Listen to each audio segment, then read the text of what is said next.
Welcome back to another episode of Wire2Wire Sports Podcast. I'm finally feeling healthy. I'm the NFL genius, Gene Walzak, in the upper left corner.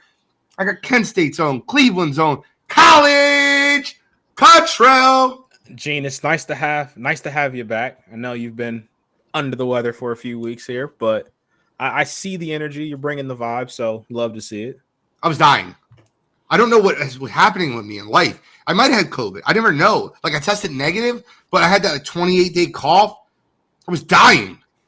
It was just not good. And no one said prayers for me. Hurt my feelings. I'm kidding. In the upper right corner, I got Scholastic Shally, Uncle Shally, Mr. Willie S., William Shawcross. What's up, gentlemen? Glad to see Gina's back and making my ears bleed by yelling already, so I'm happy about that. Bro, you can always turn your volume down. I'm going to be yelling all the time. That's what's going to happen. Always yell. Damn right. If you're not yelling, what you doing? Just sitting there being relaxed? I don't want to do that. I'm fired up. We got a lot to talk about tonight. The Home Run Derby, the All-Star Game, MLB second half. Baseball is heating up. Shohei Ohtani, man. He's must-see TV, bro. Love watching him. Paul Skeens opening up, getting Judge, Soto, Walk Soto, Gunner, and then some leadoff guy from Cleveland. Weirdo. But best hitter in baseball right now. He's not the best hitter in baseball. He has the best batting average in baseball. Slow down with the best hitter. Same thing. Not the same thing. Is Luis Reyes a better hitter than Juan Soto? No. That's a silly statement. It's taking a little bit of liberties there. Hey, keep it ambiguous. I get it, though. Listen, if I was a Cleveland fan, that's exactly what I would say. So I get it. I understand. We got a lot. Stephen Juan demand. Okay, Elmore, relax. We also had a really good rendition of the national anthem. That was fire. We're going to talk about that tonight. We got our NFL cornerback list. We got trivia. I hope Shally's ready. I didn't even check with him. He better have a trivia question. If he doesn't, it's going to be a problem. I'm ready to go. All right. Going back to 3 strikes tonight, though. I don't like that. Oh, shit. I don't like that. We got the Open. We got headlines. We got a bunch of stuff. Might even talk Olympic stuff. Team USA beating Serbia. The bigs looked good today. Joel Embiid started to look back into form. Bam out of Bayou was incredible. And Anthony Davis looks like the best big on Team USA right now. So that was fun to watch. We got a lot to get into, though. Let's talk about the All-Star Game. We'll start with the Home Run Derby. We're going to leave the national anthem stuff to the back. I promise you we'll get into it. But let's talk about the Derby. Did you know this? I don't know if you guys knew this. The 4 favorites, the top 4 favorites, all lost in the first round. The betting favorites 1, 2, 3, and 4 were all eliminated in the first round. That was pretty crazy. Bobby Witt was 5. Got to give Bobby Witt Jr. his roses. Got to give my man Teoscar his roses. Those dudes battled it out. I got to give Alec Bohm some credit, man. Bohm hit some homers. I was shocked. I thought he would lead the contest in doubles. He did not lead the contest in doubles. He hit some bombs. Give Bohm his credit. I have to give Bohm his credit. I don't know who I'm yelling at. I'm telling myself. I'm the only one that doesn't give him credit around here. But your thoughts on the Home Run Derby? I still think the format needs to change. It still looks wonky. I didn't like it. I didn't like it. I like the Home Run Derby. I wish they would go back to the original 10 outs thing. I mean, they're slowly making their way back towards that. I think you even heard it brought up a bunch of times on air, and you've had it brought up by numerous players and even retired players on all kinds of social media saying just let them go back with a max pitch count, which I think is the move. I think if you go back to 10 outs and don't let them sit in the box for forever and ever, I think that's the way to go, which I think eventually you'll see it go back to that. But I thought this new formula that they used was a little bit better. It didn't feel as rushed to me. I felt like the guys had a little bit of a better shot, with getting rest and stuff like that. But kind of like Gene said, I mean, Alonso was a dud. I think you got to hang your hat to, the guys that kind of, I don't want to say forced into it, but I mean, Bohm kind of got forced into it. because so many of the big guys didn't want to do it. And everybody showed up and showed out. So, I mean, Bobby Witt Jr., Teoscar, was another guy that I think they kind of twisted his arm to get in. He ends up winning it. Him and Bobby Witt go to overtime. Bobby Witt's last swing hits 4 feet short, off the wall before sending it to another, well, maybe not a swing off. He had another swing, but excitement-wise, it was a good derby. Like I said, I'll share the same thing I shared last week. I don't like the lack of star power in it. It's starting to annoy me because it's getting like the dunk contest. No reason Shohei shouldn't be in it. There's no reason Bryce shouldn't be in it. You want people to really pay attention to really start watching it. That's what needs to change even more than the formula. It's got to be, you got to have Aaron Judge, Bryce Harper, Shohei Ohtani. Those are the type of dudes that have to enter it and do it.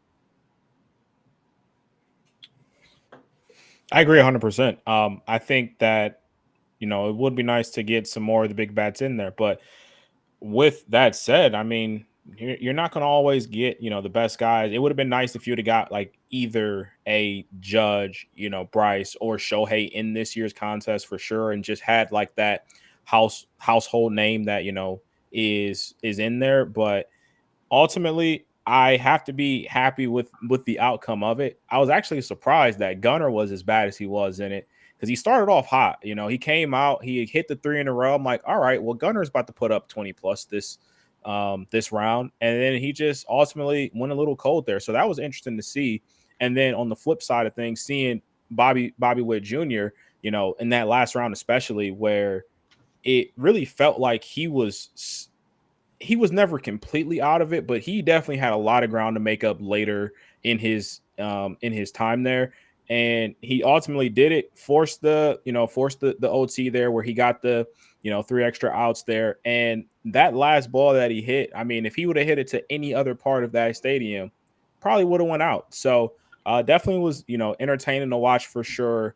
And while the star power would be nice, if it's unpredictable like that, like I'm all for it, especially, just looking at it from like a betting standpoint, there's no way MLB fixed that to where, the 5th seed or the 6th seed, things like that happen. So I loved it. Super entertaining, unpredictable. So I'm here for the format. I would like to go back to 10 outs completely. I don't give a damn about the time. I know you guys do, and I understand why, but I'm digging where we're going with the home run derby. I just don't like when they can be selective and wait 10 pitches to swing. That's why it went to the time, because guys were getting deeper in it and they were just waiting, just taking their time, catching their breath, and it really slowed the event down. That's what happened. I get it for sure, but I guess to the flip side of that, so like when they go to OT, like Bobby Witt and Teoscar Hernandez, when they went to OT, they got to be pretty selective with those pitches, obviously because it was just the 3-out rule there. You saw like Bobby was in a position where he could be selective, but he knew he was still down, I think at that point, 3 home runs. So it was nice to just know like, hey, he's not fully out of it because we're not worried about those pitches. We're not fully worried about like time, things like that. So that's why I like the format. I'm not saying you go 10 outs maybe and just do unlimited pitches. Maybe you go less outs and do more pitches. I don't know what the perfect format would be right now. I'm just saying what I saw in that final round, like that's ultimately what I love about the home run derby. It's just unpredictable. A guy can get hot at any point, and it might go on the rest of the night. Like, who knows? Yeah.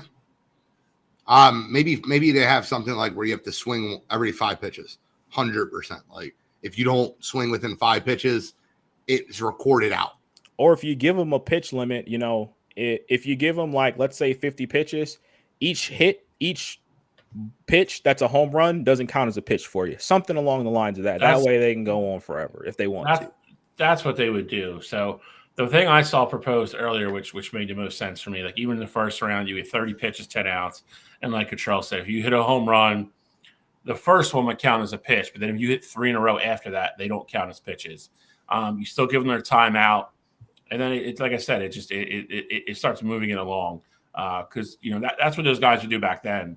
There didn't used to be timeout. So if they went on some crazy run and they were exhausted, they would just sit there for 10 pitches in a row until they can feel their arms again and start swinging. Yeah. And that does over the course of, 8 guys doing it and then, 3 different rounds, it slows it down a lot. But I just think if you want all the drama that you used to have with, with all those classic home run derbies of Hamilton, Abreu, even Ryan Howard, all those guys, Bryce Harper's was very dramatic. Just go back to 10 outs. I'm with that. I'm with that completely. Let's talk about the All-Star game. All-Star game. Look, I'll say this. Who was the NL manager again? It would have been Torey Lovello. I think he made that damn near unwatchable. I understand the thought process of getting everybody in and getting them their time. Christopher Sanchez threw 2 pitches. 2 pitches. They're like, oh, we got to get another guy in to throw the last out. Matt Strahm threw one out. 5 pitches.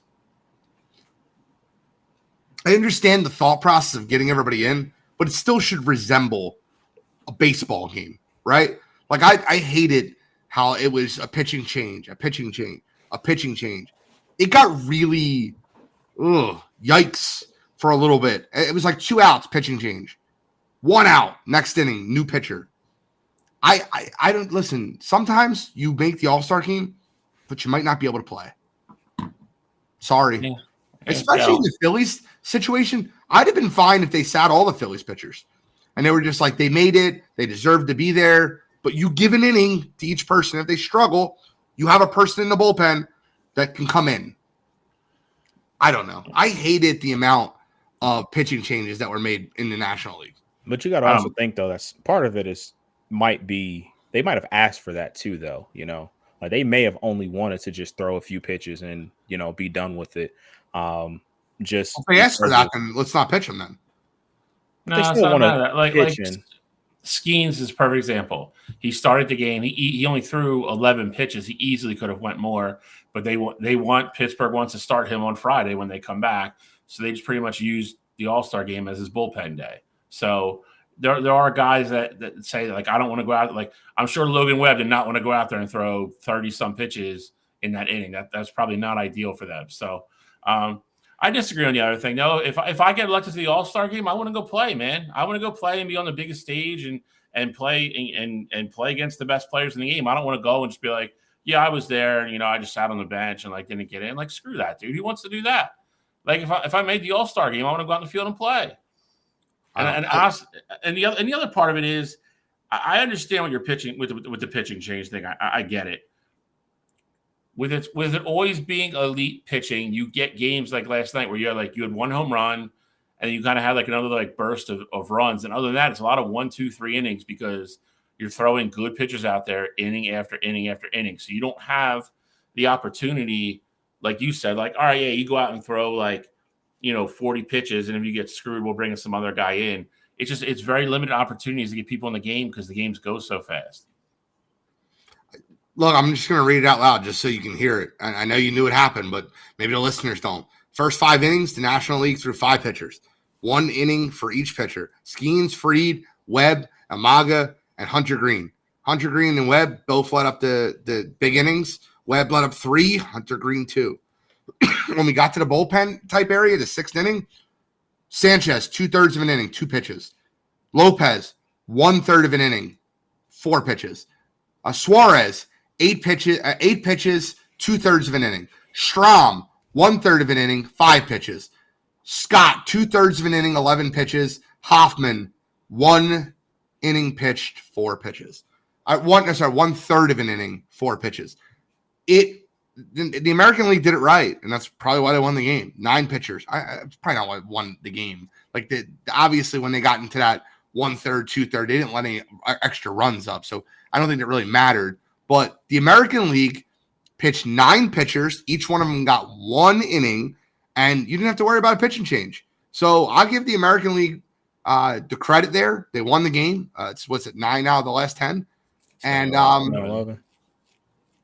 I don't like, and I understand the thought process of Torey Lovello, but as a fan, and that's who it's for, I didn't like it. Wasn't a fan. Imagine if you're a fan, say you're a Phillies fan, you spend a ton of money to go out there, and then you don't see Sanchez pitch, you don't see Hoffman pitch, you don't see Burns. Phillies had 8 pitchers, or 8 players. I got to watch Harper. I got to watch Bohm. I got to watch Trey Turner. I don't need to watch every pitcher that's in our franchise. I mean, it's not every pitcher in our franchise. I just think you're in the minority on that one. And I think it pulls down a lot of the tell players. Me, am I in minority? Do you guys agree? Did you not think it was slower? It's always slow. It's never a fast game, ever. I'll say this, though. I will say this. I'm with everybody should have played, but at the same time, if you had all the best players out there playing and it wasn't, hey, we got to make sure we get this guy in so that his team is represented, and this fan base is happy, things like that, you'd be in a different boat as well. So goes back to the argument that we had last week. Justin, Alex, John, I would love to hear your thoughts. Did you guys think that everyone should have played, and do you think the National League handled it better or the American League? Because the American League, I think, handled it much better. Again, I think you're also just glossing over the point, unless people are blatantly saying, hey, like, don't throw me, like, whatever. I think that's what it all boils down to the end. I'm sure all those Ranger Suarez first All-Star game, Chris Sanchez might never get back there again. Like, who knows? Like, there's no way that guy's just sitting there and be like, I'm just going to take pictures. Ranger Suarez didn't pitch, so it didn't matter. Robert Suarez pitched, but Ranger Suarez did not pitch. There's not, Strom threw 1/3 of an inning.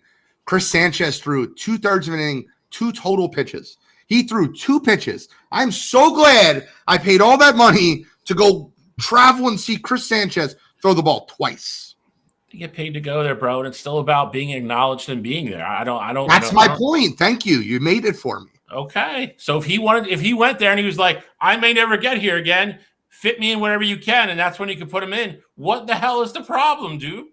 I think the problem is when you have to make a pitching change every inning, it slows down the game. And it made it very unwatchable at the end of the day, though. I feel like it's an all-star game. You watch it for what it is. All right, so it looks like I'm in a minority. Boog says it's an all-star game. I like seeing all my guys on the bump and hear what the broadcast had prepared for each pitcher. Justin Louder says, for an all-star game, I think everyone should play, but I don't think it should be equal per se. Okay, it's an all-star game. They didn't even have a pitch clock. Okay, that's fair. Maybe I'm in the minority. I'm just telling you what my watching experience was. But that's just my 2 cents on it. Let's talk about the second half of the season. Talk about the second half of Major League Baseball season coming apart. I'm really interested to see the trade deadline and what ends up happening around the trade deadline for Major League Baseball.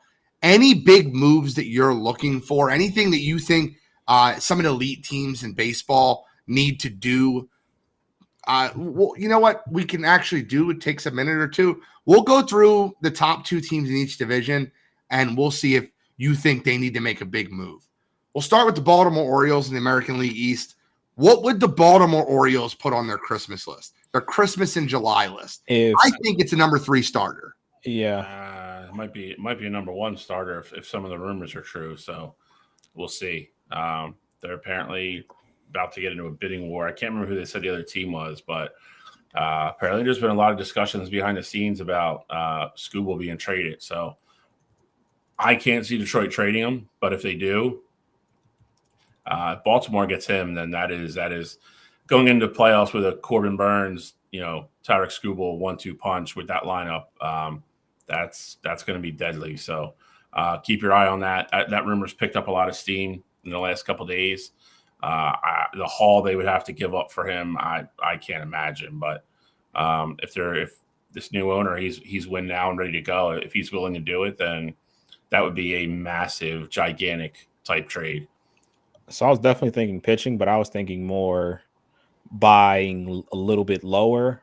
I'd go out and get Max Scherzer. See what the word is on him. You bring him in, a guy with playoff experience. That really won't take too many prospects out your farm system. Orioles have a ton of them that still aren't up yet. So I feel like Scherzer would be a guy that would fit like a glove for them, and they can kind of just even slow play him where he doesn't have to go out there and pitch, fully in that rotation. They can really just throw him out there every 7-8 days if they want to, and just have him comfortable and ready for the playoffs. Okay. It's a good name. I'd be curious to see if Texas would walk away from him, depending on what they think their chances of getting back in the race are. So that's interesting. How about the New York Yankees? I think they would pray for health probably more than anything. I was going to say. That's fair. I don't know what they need to add.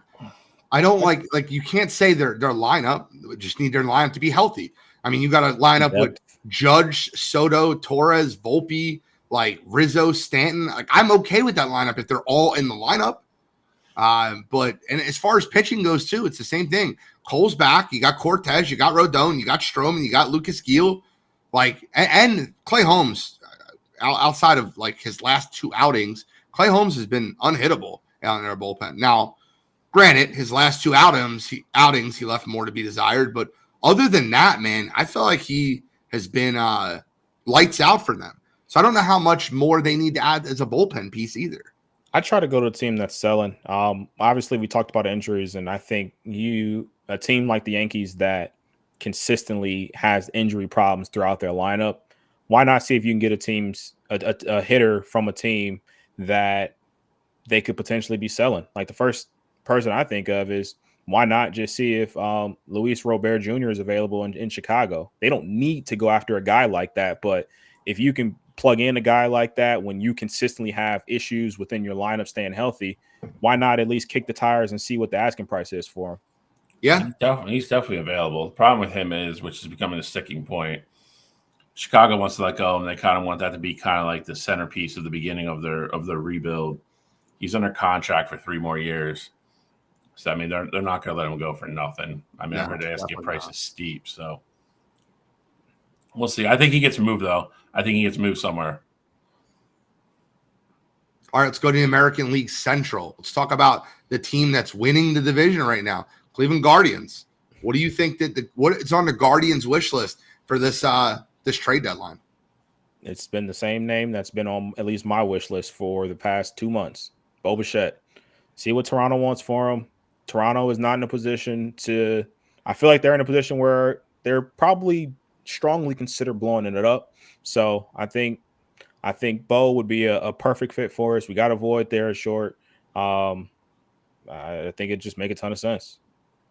I don't think they're going to trade either one of those guys. I mean, I get it. It's a good name to put out there.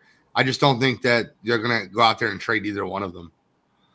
I think Vladdy is way less likely to get moved than Bichette. I'll tell you right now, I wouldn't be surprised. I wouldn't be surprised. Paul DeJong from the White Sox. I think that you can get him for rather cheap, and he can step in and be your starting shortstop. I mean, he's not going to bat 280 or 290. It's a 250 hitter, but he's going to play good shortstop for you, and he's going to hit the ball better. I think there's a chance to get Bichette. I think his contract's up to the end of the year too. So to get back to that, if he's going to command big money, so I don't know if Toronto, what their feelers are about re-signing him and so forth. So if they don't feel good about it, then you might as well go get pieces for him. Okay, let's talk about the Minnesota Twins, second place in that division. They need hitting. They need a bat. What about Brent Rooker? Yeah. I mean, that's that name. He's a popular name right now. I agree with this, by the way. A team needs to go after Trevor Bauer. I don't know what and why he's not being signed, but you gotta have. I think you gotta have a strong one locker room because there's going to be a ton of media around it when it happens, and then just 2 strong environment because again, with all the stories that are coming out, like everyone's going to probably be trying to find bits and small pieces to tear down whatever organization he goes to. Yeah, I mean, because again, I think Baltimore would be a good fit. I think the fans would like it. I just don't. That locker room is too young. I just don't see them putting those kids through that. Phillies don't need it. The Yankees would be just an absolute circus, and they really don't need it. I just don't know if there's a logical spot for like a serious contender for him. He's clearly not going back to LA. So Atlanta, I could see making sense if I they just, want I to. just, yeah. I just don't know if Atlanta is going to do it because I feel like Atlanta would just have to sit down and weigh it. Like, is it worth the circus? We're going in with two of our biggest guns missing as it is. Like realistically, like what are our shots type thing? I don't know how they would weigh that. That would be an interesting discussion for them. Houston Astros, Seattle Mariners in the AL West. I think the Mariners need hitting, and I think the Astros need another pitcher. Yeah, I mean, Houston's an interesting landing spot for him. Well, not for that. I think Jack Flaherty actually goes to Houston, if I'm being honest with you. He's sitting on the Tigers roster right now. He's got postseason experience. He's a starter. He can go right into that 3-hole for them, and I think Flaherty has been the best pitcher on Detroit's roster. So I actually think outside Scooble, obviously. I actually think Houston's in a position where, of course, if they can go get another pitcher, they absolutely should. Again, I think they'd be another team I could see buying low on a guy like Scherzer, just to bring the experienced guy in.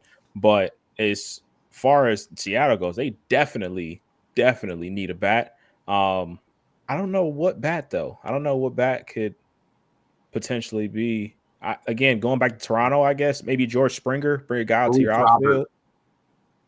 Yeah, that'd be a great player too. But they're trading Luis Robert everywhere. That's the only place I traded him. I'm not trying. I've had one for each one. What do you see for Houston and for Seattle? I mean, shall we? The other thing with that though, where do you move him? Where do you move? You move him left or right? Who? Robert? Yeah. Right. If he goes where? Seattle. That's a tough one. They need to add a bat badly. I mean, they got Mitch Haniger starting in right field for them right now. It's not like you're setting the world on fire. Journeyman Haniger batting 208.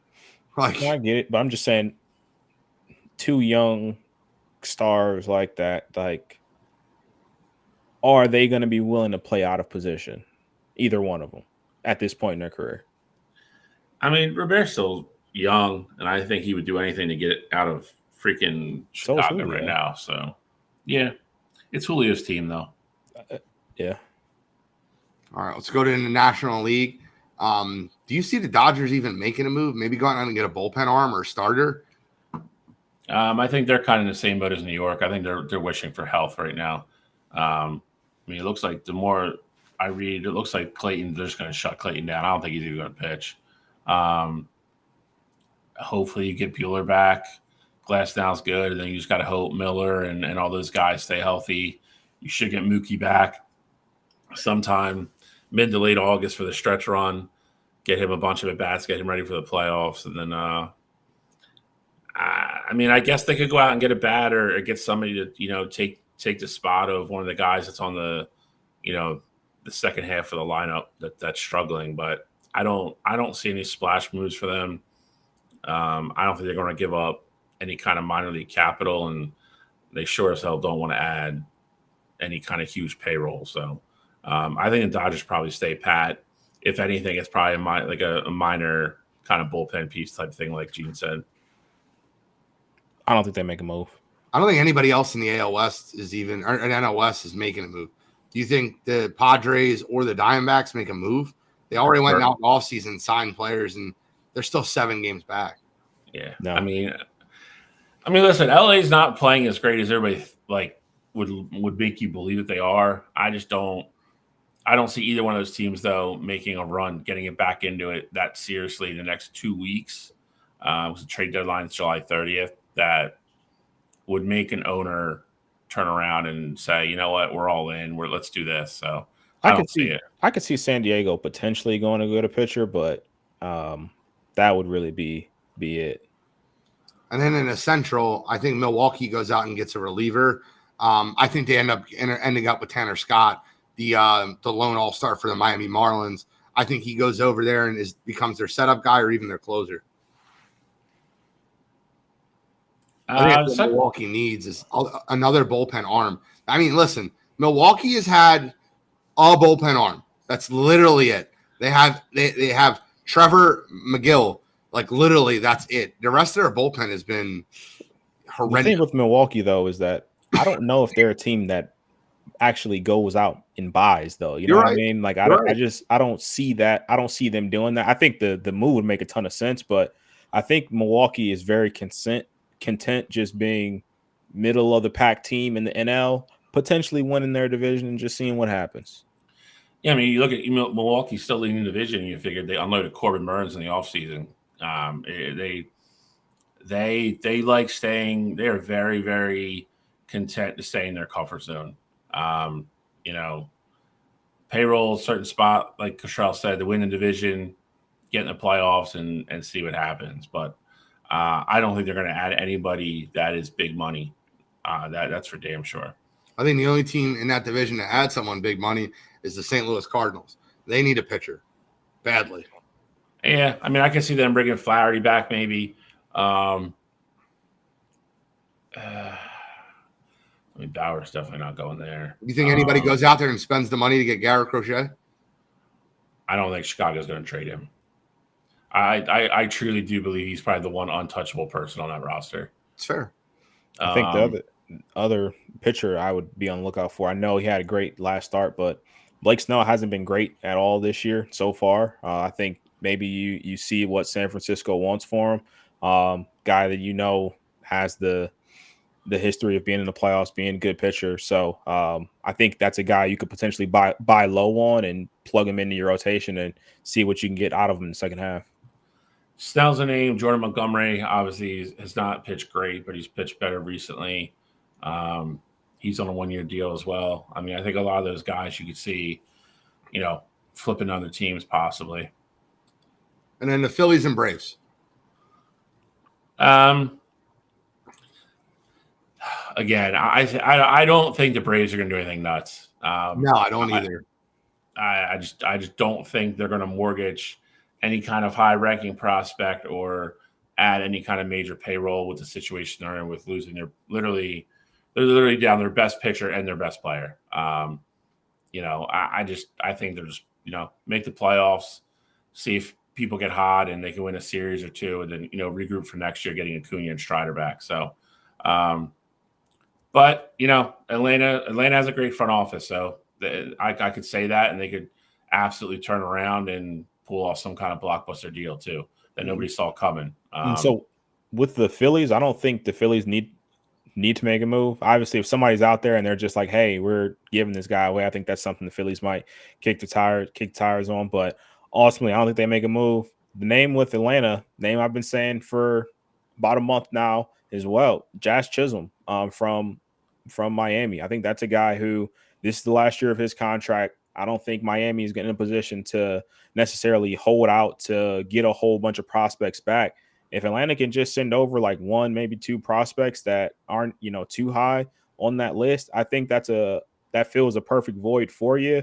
And you move them up there, center field, take over Acuna's spot. And, next year, if it works out well for you, he's a guy who's played, in the infield before. Maybe you move him somewhere in the infield, or just see if there's a spot for him. But there's really not a spot in the outfield for him either. But well, I mean, they can put him. They're going to put him right. They're not going to put him in center over. Yeah, Michael Harris. Oh, yeah, absolutely. Is a bit of a center fielder. Yeah. I think the Phillies make two moves, and you call me nuts. It's fine. The reason I highlighted this one is I think the Phillies go out there and move Andrew Painter and get Mason Miller from the Oakland A's to add to their bullpen.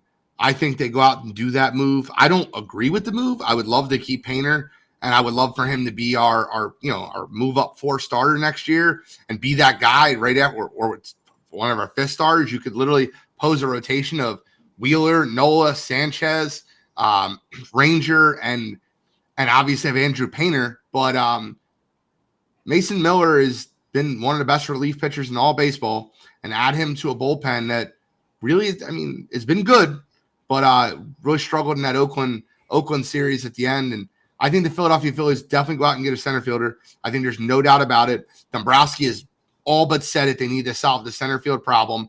I know Johan Rojas has played well. I don't think he's played well enough for them to forget how bad he was last year. I think Cody Bellinger is the Philadelphia Philly. I think Mason Miller's Philadelphia Philly. I think the Phillies go all in. I won't be surprised if Mason Miller's a Philly. I don't think they're going to give up Painter for him, though. I don't think that's just – I don't – If they can get Miller and not give up Painter, all credit in the world to them. I don't think that is a leverage type move that Dombrowski is going to entertain. I mean, what Chicago's already asked for Bellinger is absolutely asinine. So I don't think Bellinger's going to be a Philly. Well, you know how that changes closer to the deadline, right?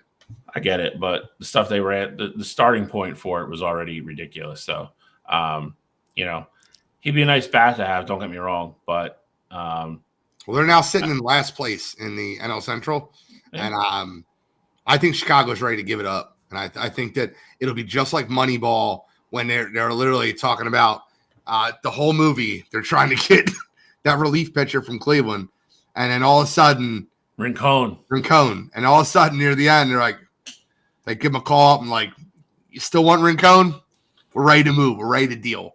I think that's what happens with Cody Bellinger. I guarantee you this. I'll make you a statement right now. I guarantee you the Philadelphia Phillies go out and trade for a center fielder. I'll guarantee it. Whether it be Luis Robert, whether it be Jazz Chisholm, or whether it be Cody Bellinger, the Philadelphia Phillies will go out and trade for a center fielder. I will just book it. I will say Jazz in Philly would be kind of fun because I think he would mesh well with like the fans there. And I'm out there. I'm not a fan of Jazz or Luis Robert. I think both of them have shown major character issues. Now, granted, they play for awful teams, so I can understand that. But yeah, I will say Jazz. Well, I definitely think I understand both because with Luis coming in, you had LaRussa there before, like that whole debacle for what it was. And then with Jazz, like just seeing his interview on the Pivot, like how dysfunctional Miami was before. I mean, they're still dysfunctional now, but how dysfunctional the locker room was, like I feel like I can understand both. I feel like both were in probably but two you're of the taking worst. a risk with guys that have character issues in a team that's leading all baseball in wins. Yeah, but I don't think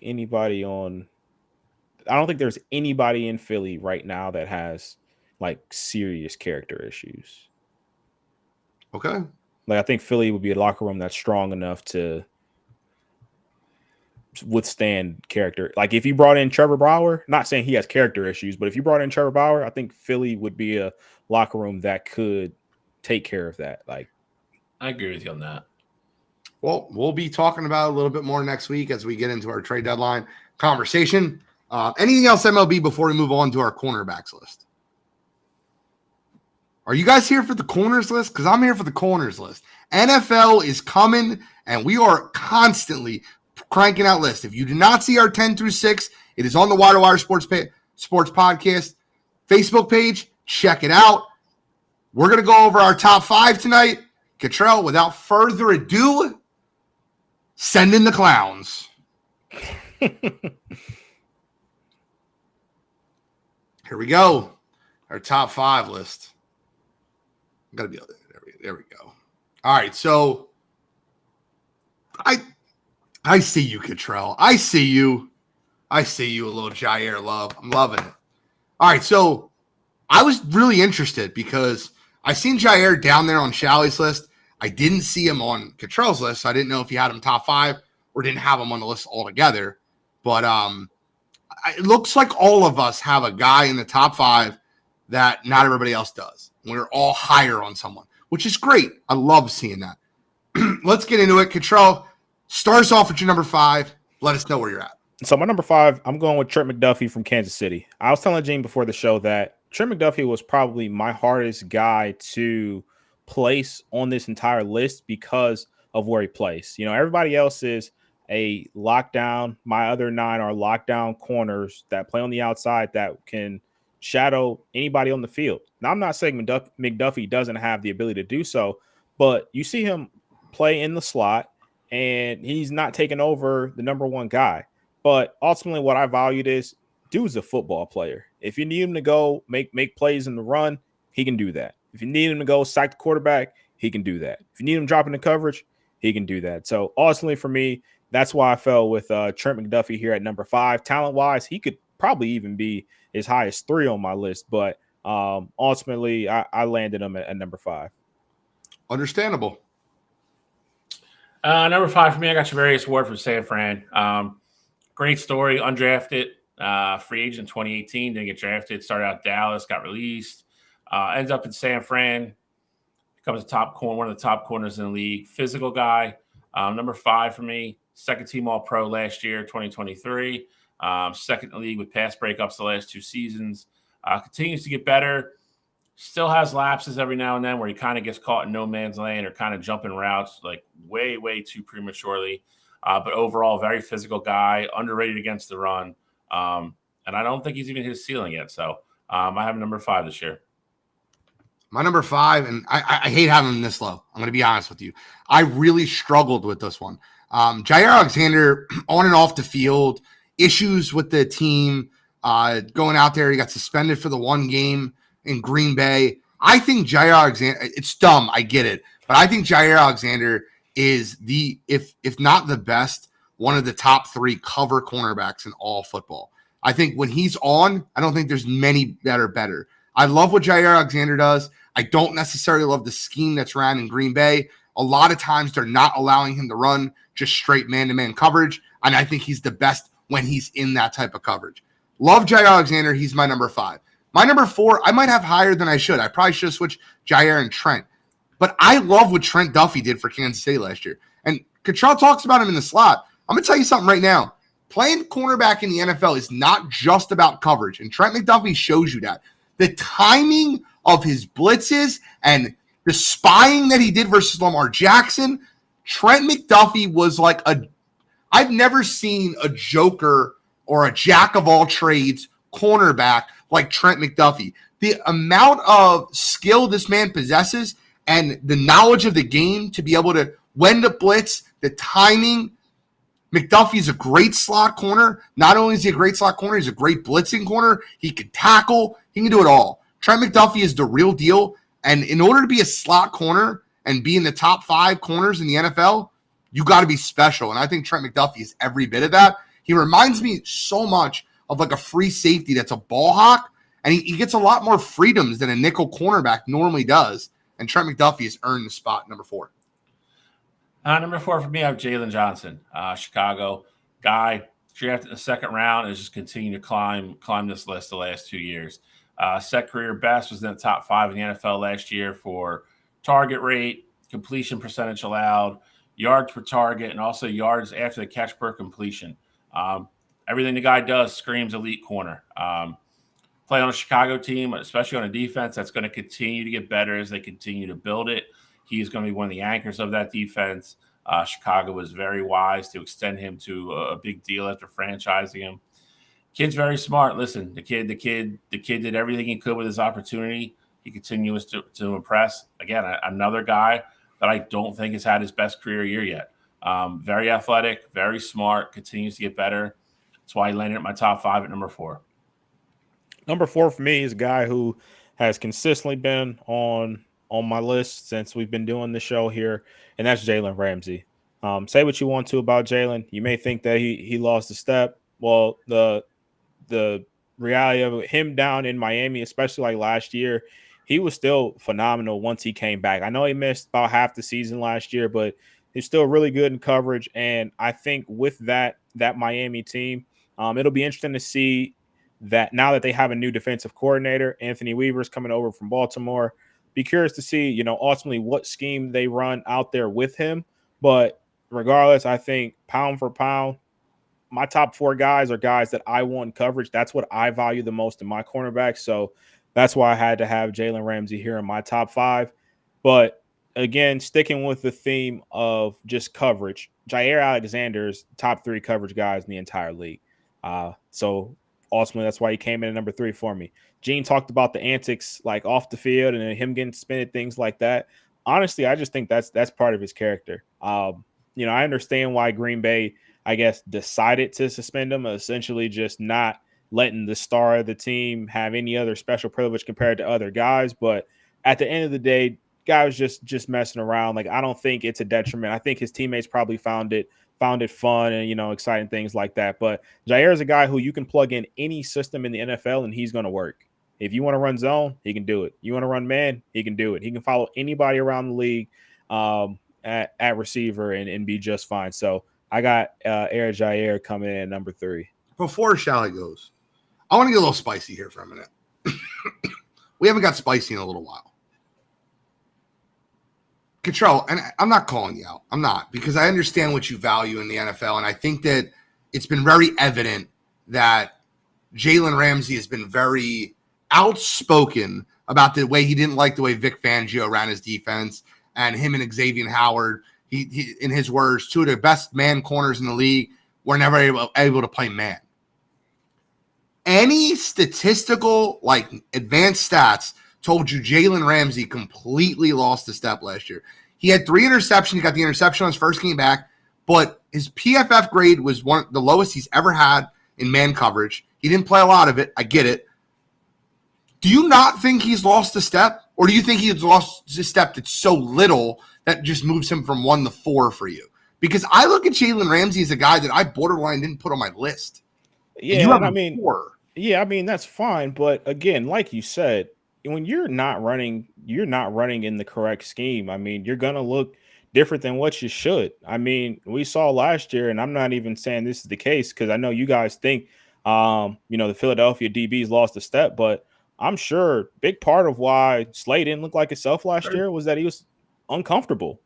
He's a man-to-man corner, and you got him rolling out there in zone pretty much, all the time and having him sit back in coverage, and that's not what he does. So I think it's a similar situation with Jalen Ramsey down in Miami.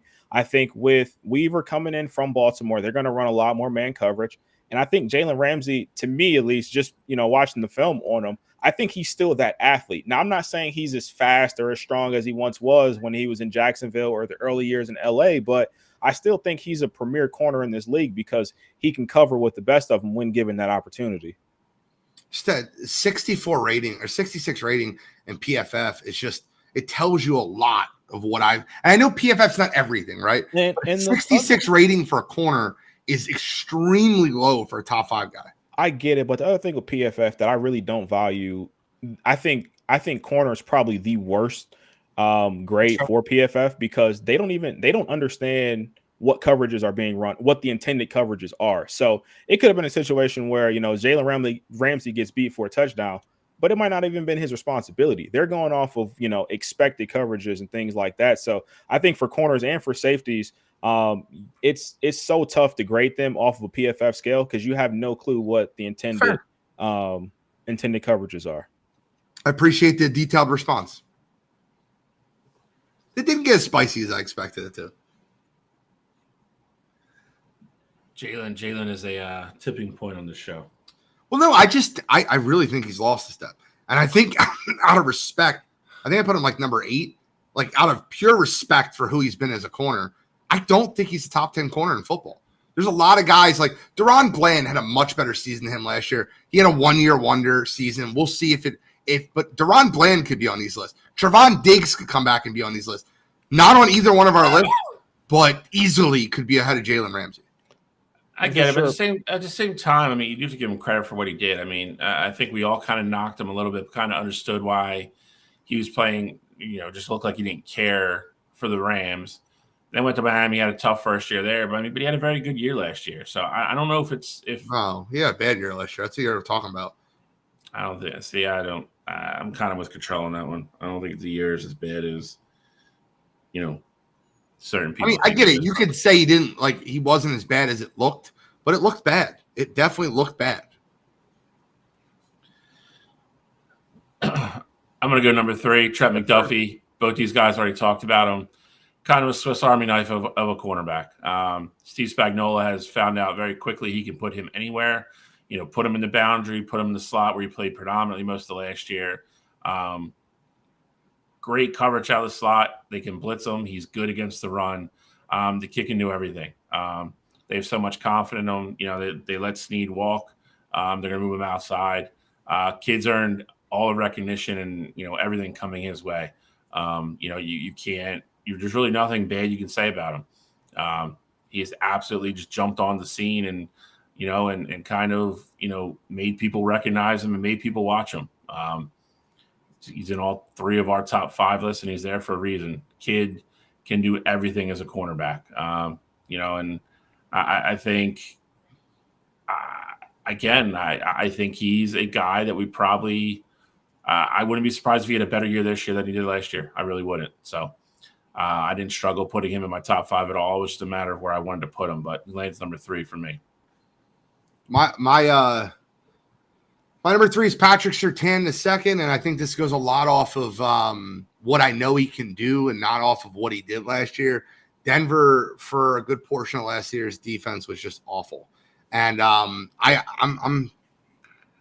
very upset with what I watched in Denver as far as their defense. And Sean Payton kind of got things turned around near the end of the year, but Patrick Surtain looks like a guy that is just out of place right now. And I think if he's in the right scheme and the right system, he could be the best corner in football. Top 3, top 2 corner in all football. But what I do have number 2 is I have Jalen Johnson. I might be much higher on him than a lot of people. Johnson was the number 1 rated PFF corner in all football. The only guy with over a 90 grade, put together his best season. He's 25 years old. He's walking into the prime of his career. He did it in a contract year. Quarterbacks had a 31 passer rating when going to him with a .037 yards per cover snap.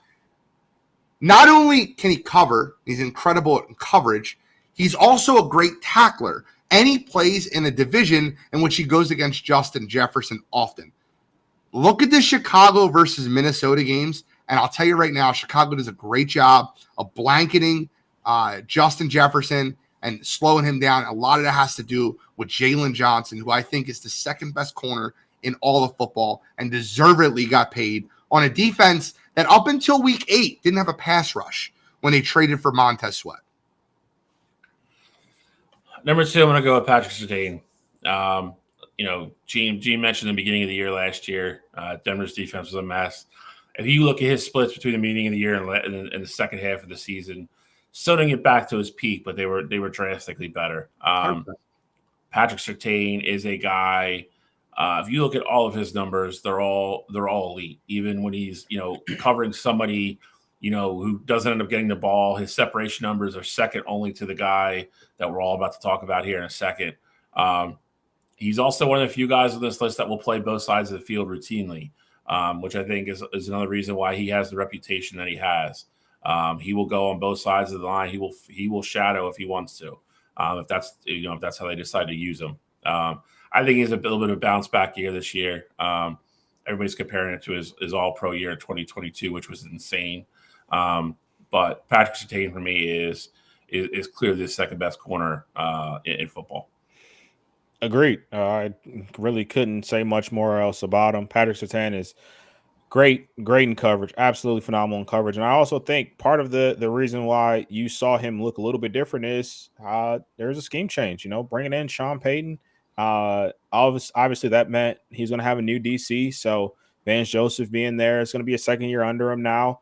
I think, you know, just with the guy that he is, he gives you everything that you can ask for. He's a bigger corner. He can shadow everybody. He has the confidence to shadow and take away any team's number 1 receiver.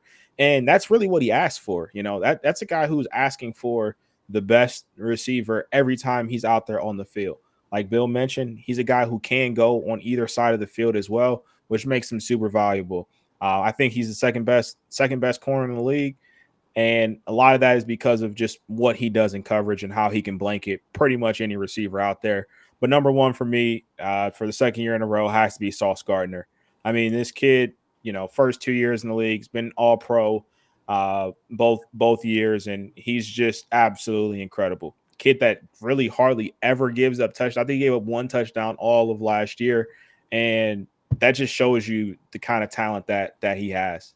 First touchdown given up since he was in like high school or something like that. So Sauce consistently is going to be blanket in coverage, and he's behind one of the deepest defensive lines in football that can get after the passer. So I got Sauce number one here. They make his job easy, but he's also the best at what he does.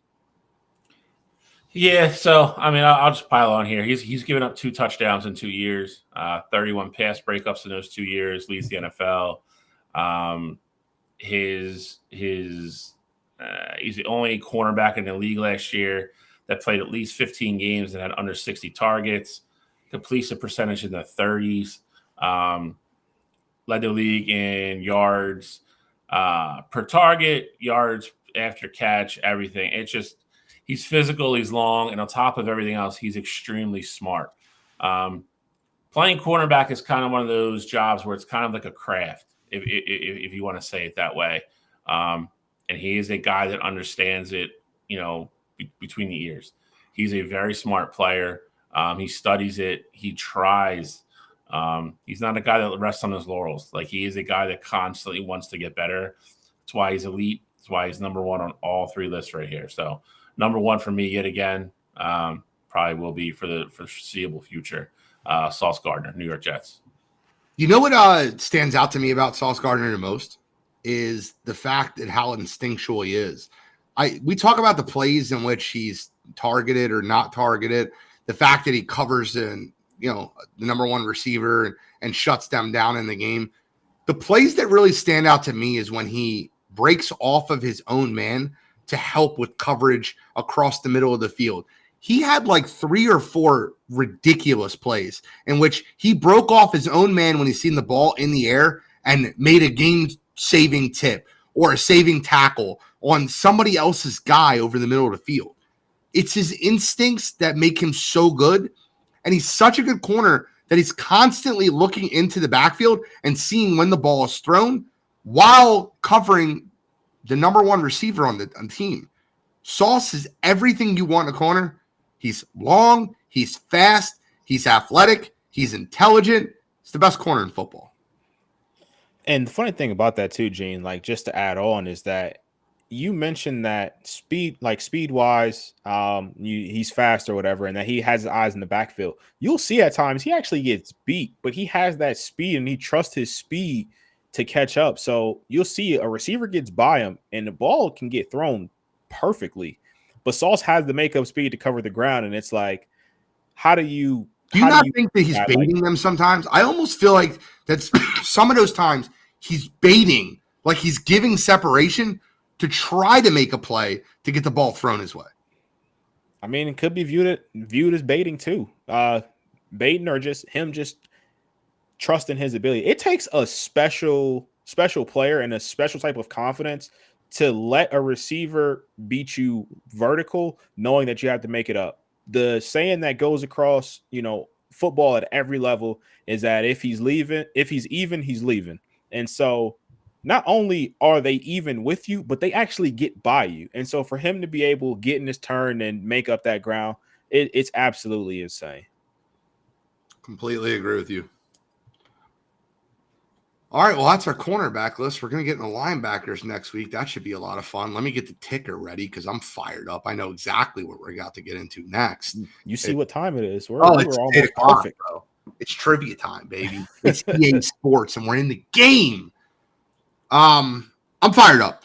And anytime I get to go against either one of these guys, super knowledgeable guys, whether it be Cottrell or Shally, it's a lot of fun for me. Coming up to questions, fun, but being able to compete is where I rest my laurels.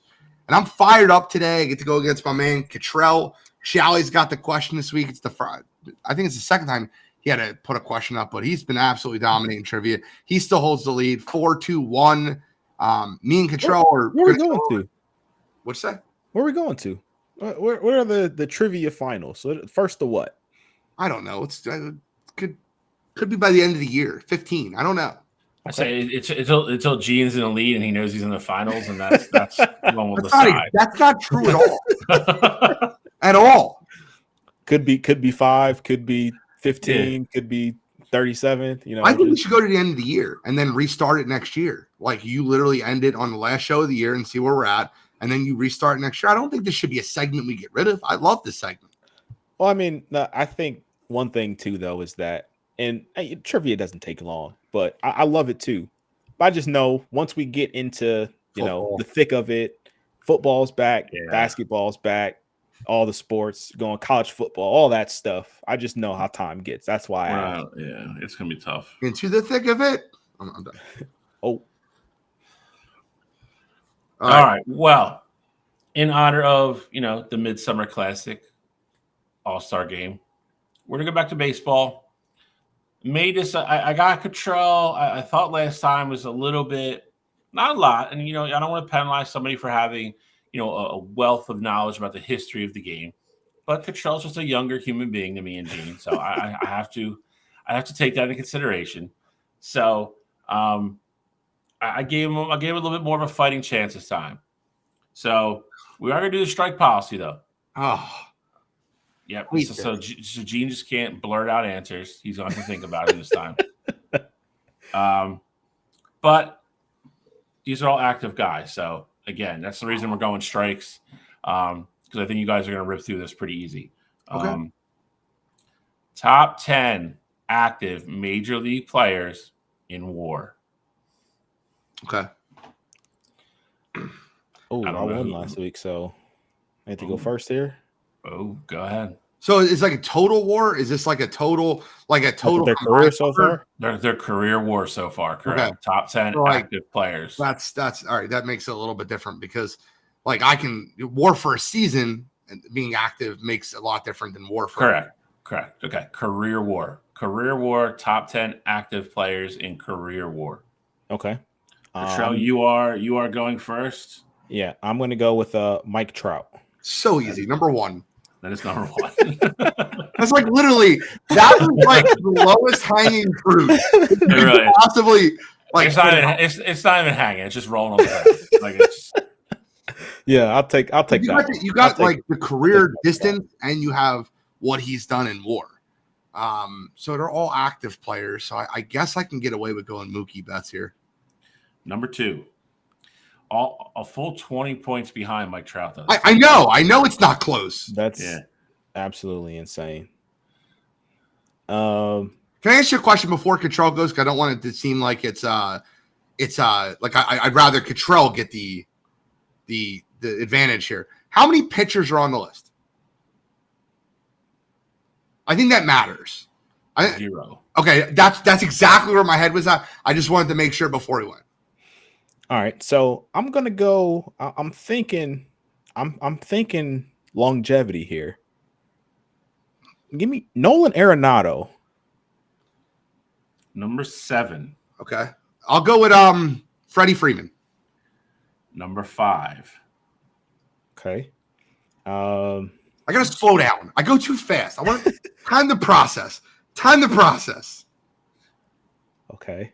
Let's see here. I'm like rolling through like trying to roll through teams here. And there's no. I'll go. Bryce is getting up there. I'll go Bryce Harper. Number 9. You know, it's funny. In my head, I was just like, is Bryce here or is he not here? It's funny because I wouldn't have pinpointed him as the number one Philly. I wouldn't. I think there's a Philly that could be on this list that's higher than Bryce in WAR. But give me a second before I go off that path. Yeah, give me some time to think about it because we just fired off 5 pretty quick. Yeah, I feel like he had an MVP year. I feel like he's been in the league for a while. Credible defensive first baseman. Let me go Paul Goldschmidt. Number 4. Yeah, it's funny because your pause freaked me out, bro. I'm like, is he not on the list? Like 3-3, no strikes. Okay. I got I got a couple guys that I'm debating on who to go with. Let's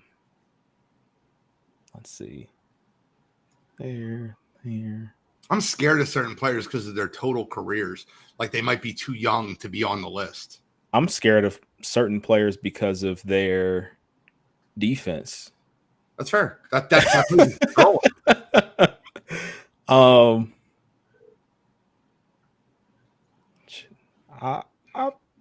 throw it out there, I guess.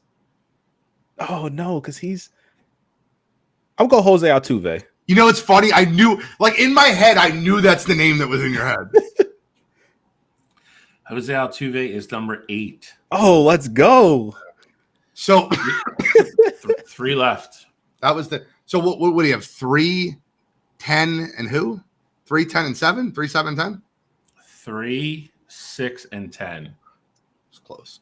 3. See, this is the one I'm really worried about. I feel like he should be on the list, but he's so young. 3 is the hardest answer on this list, believe it or not. I'm not looking 3. I think 7 or 10 will be Ronald Acuna Jr. Strike number 1. That was the thing. 2 injuries, not a long career. I understand that's a strike. I understand why. All right. So with that being out the way, I'll go Trey Turner. Strike number 1 for you. Okay. So I think number 3 will be a long player that's been in the league for a little while. That's a little underrated. I know too soon for Acuna. I'm just really worried about throwing some of these guys out there. Same. All right, because it's a strike system. It's not like we can go back and forth. Yeah, because I got another name that I was debating on with Trey. So okay. One of these, if you don't get, you guys will both be like, "Oh, that was dumb." The other 2 are a little bit more difficult. I'll go with Manny Machado. that was one name I was thinking. Number 6. That's the obvious one. Okay. So we're tied up with strikes. I'm gonna go. The other name I was thinking, Manny was also one of them. I'm gonna go with Carlos Correa. Nope. Strike number 2. I'm gonna go with. I think I'm gonna take a shot at 3, because I think it's an underlined player that had a very good career and he's consistent. I'm gonna go with Alex Bregman. Strike number 2 for you. I thought that'd be number 3. I thought that would be 3. Okay. Let me go through here. I'll be honest. If you guys would have given me this question, I don't know that I would have got number 3. Okay. Okay. And 10. Actually, I'm not going to say what I was going to say about 10. Because it'll make one of you get it very quickly. that's I know.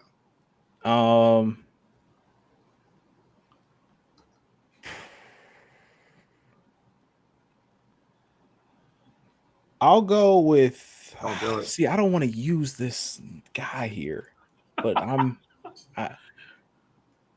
believe he has an MVP under his belt.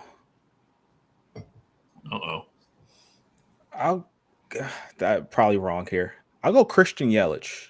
Oh, that's not where I thought you were going. He is not on the list. That's strike 3. If Gene can hit the board here, Gene wins. I'm gonna go with. I think it's one of 2 players, and I think I'm close on both of them.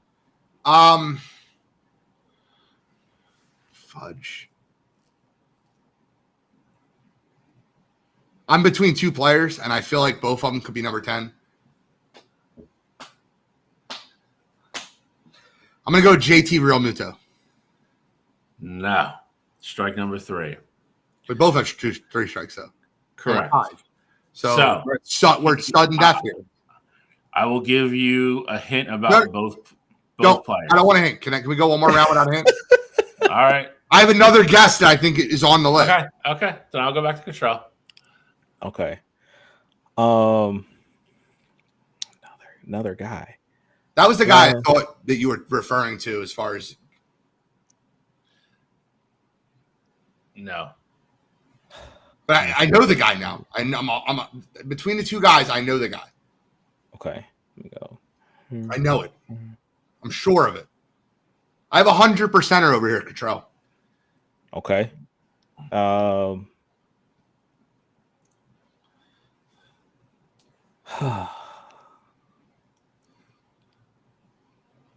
him out. I'm ready.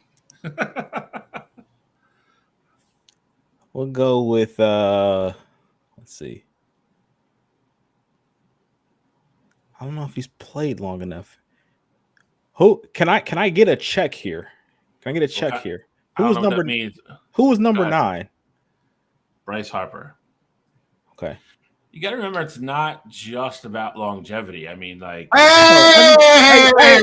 I'm just saying, like, I understand. It literally depends on like what year you have year after year. Just I because think I'm Gene. out of I names think Gene. here. I think I'm out of Gene names knows. here. I think Gene knows number 10. That's the problem. I'll just throw it out. Corey Seager. Thank God. No, Jose Ramirez. he's number 11. Oh my God! I got him with the Guardians fan, and he was number 10. Jose, That would have been the best. I think Jose's 11 and Judge is 12, or vice versa, and they're both like I'm less than a half a point behind number 10. The thing Like, with J-Ram is like I feel like, and I get it, longevity like doesn't have to be the full thing there, but like J-Ram still feels so like he just signed his extension. I get it. He's 11. Like, The guy rakes. He hits RBIs, and WAR has a lot to do with RBIs. Yeah, all right, here we sure. go. Okay. Hold on, I just want to check one thing. You can give hints for both if you like. We're at sudden death right now. This is Yep. crazy. It's fun. I just like the fact that you guys got everything, and these were the two that I thought you were going to struggle with. It's fair. I know. Oh, I think I know 10. Can you pass? No, I'm sure. I think I know. I know it. I got it. All right. Here is. I just want to verify this before I say it. Oh, I think I know 10. I have another guess for 10. Okay, I was right. Okay. Number 3. I can't give you the head I want to give you because you'll Cottrell just get it. Number 3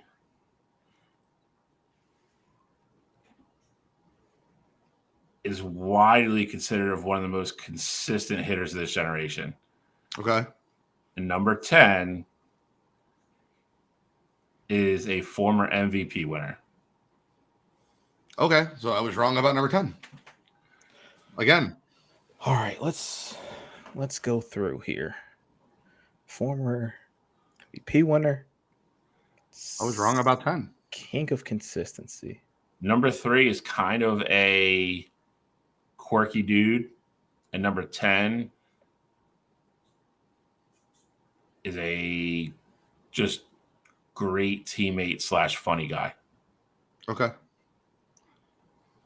If you guys don't get it this round, I'll give you one more hint each to narrow it down.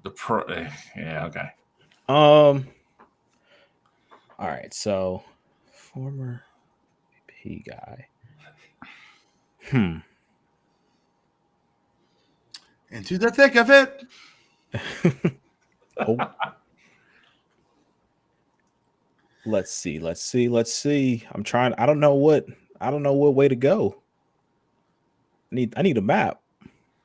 Give you 20 seconds, Cottrell. Okay. Fair enough. Let's go through team. I'll go Joey Votto. Number 3.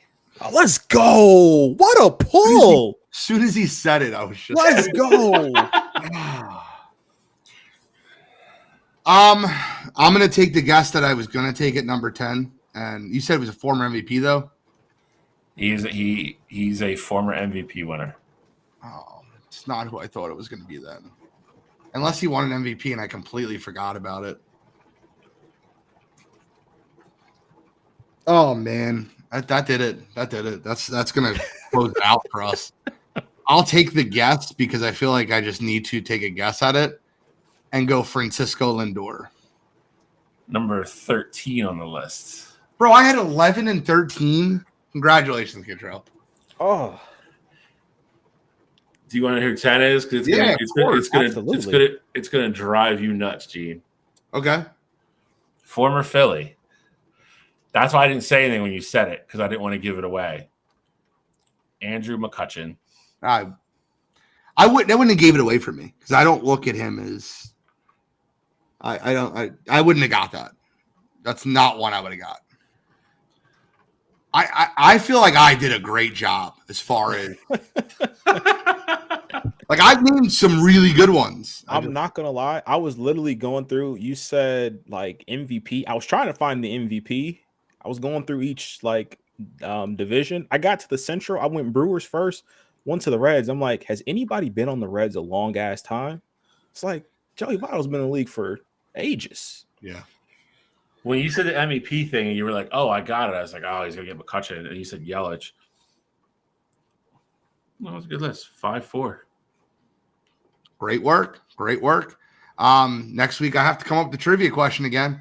So, it is what it is. Fun trivia. I love this. And it goes back and forth. It's good competition. There's only been like a blowout or two.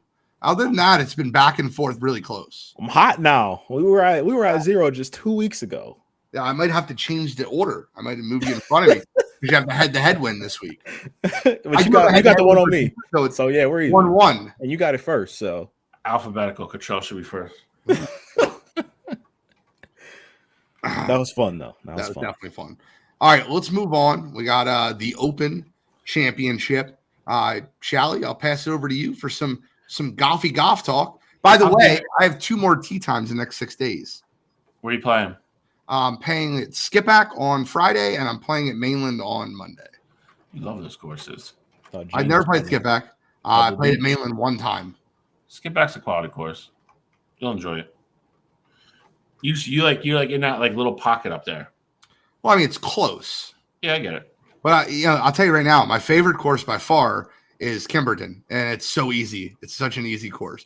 I shot a natural 100 without any double bogeys, double pars. Monday. Well, let's segue into a course that is not easy. Like Gene said, 152nd Open Championship, formerly known as the British Open. They're going to play at Royal Troon this year in Scotland.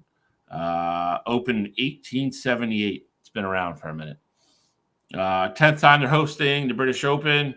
It's obviously like all the courses over there in England and Scotland and Wales and Ireland. It's a links course, completely wide open. Defending champion Brian Hartman from last year, United States. Most famous hole is a 123-yard par 3 called a postage stamp. Can hit a pitching wedge. The wind's blowing the other way. You could have to hit a 5-iron. Green is extremely small. Nowhere to go. If you fall off the green at all, you're either going into a waste area or a very, very deep bunker. It's the hole that did Tiger Woods in the last time they held it there. Shot a 64 on Saturday to get in contention. Triple bogey number 8 on Sunday and fell out of contention. It's going to be a tricky course, and obviously the big thing with the Open always is the weather, and they're expecting rain at least on Thursday and Friday. They're going to tee off really early this morning, obviously being 5 hours ahead. It is going to be it's a good test of golf. It's going to be really interesting. So, we go to you guys and any kind of general discussion or questions, but I think it's a wide open field. I legit think there's 20 guys that can win this tournament this week. I really do. Okay. I have 3 predictions. 3? Yes, I have 3. I have 3 guys that are worth a gander. Some shillings. Couple dollars. I'll start off with mine if you guys don't mind. That's cool, me. Go for I it. have one, so I have Hideki Matsuyama at 50-1. I think that's ridiculously high odds for him, for a guy that's one of the best up and down guys on the course. He's a great scramble guy. He's a great guy that can get up and down as far as when he doesn't hit the green or doesn't. I think Matsuyama's very technical play can get him close to the top of the leaderboard, and at 50-1, he's worth a play. Guy's been playing really good golf, played really good golf at the U.S. Open, and I think that he's been hitting his irons just almost perfectly. It's Tony Finau. I got him at 3,500, plus 3,500. I think that he's a great pick to sprinkle some money on. He's been playing really accurate striking, and that's what you need at the Open. And I think Finau has all the tools to be able to compete. But I'm going back to the well. I'm going to go Bryson DeChambeau. Once again, it's 16-1. Took some time off, had a little fun. I feel like that he's, outside of Sunday where his driver had to be replaced, he's the best golfer through 3 days throughout the U.S. Open. I don't think he was the best golfer on Sunday, but he did what it needed to do to win. He makes some of the best recovery shots, and I think you'll need that at the Open. I think Bryson DeChambeau at 16-1 is great odds. All right, so I'm going back in my notes here, and I actually have two. Thought it was only one, but I got two here. I guess you'd say long shot here. I'm going to go with Victor Hovland, plus 3,300. Always plays well at the Open. I know it's a different course, but anytime they hold the Open, he's always in contention on Sunday. So I think Victor is going to be a guy that's there, especially for where his odds are at. But the guy, talk about going back to the well. I'm going back to the well with this guy. I feel like I keep going back and picking him to win, but Colin Morikawa has to win something. Like, I'm going to keep rolling with him until I get it right. Him being at plus 1,400, it's a guy who's won the Open before. I think it was 2011 or 2012, something like that. So I mean, he has what it takes to get it all taken care of, and I think he's been golfing his ass off this year. So I think Colin's going to be there, and I obviously got him winning. Colin is a former British Open champion. It's one of his two majors. For my long shot, I'm going to go with Adam Scott. He's plus 6,500. He's a guy that just for whatever reason, when we get to the Opens, he just always seems to be there. I think he's finished second 3 times. He has a huge handful of top 5s and top 10s. Guy just kind of always seems to hang around and, likes playing the course, has a tight swing, doesn't really hit a lot of bad shots to get him in trouble. So I think plus 6,500 is kind of ridiculous. For my winner, though, I'm going with the guy that should have won last week, kind of fell apart a little bit on Sunday. Going back to the whole Xander Schauffele, predicament. Let a tournament go, was playing really well, and then won the PGA the following week. So I'm going to go with Ludwig Adberg.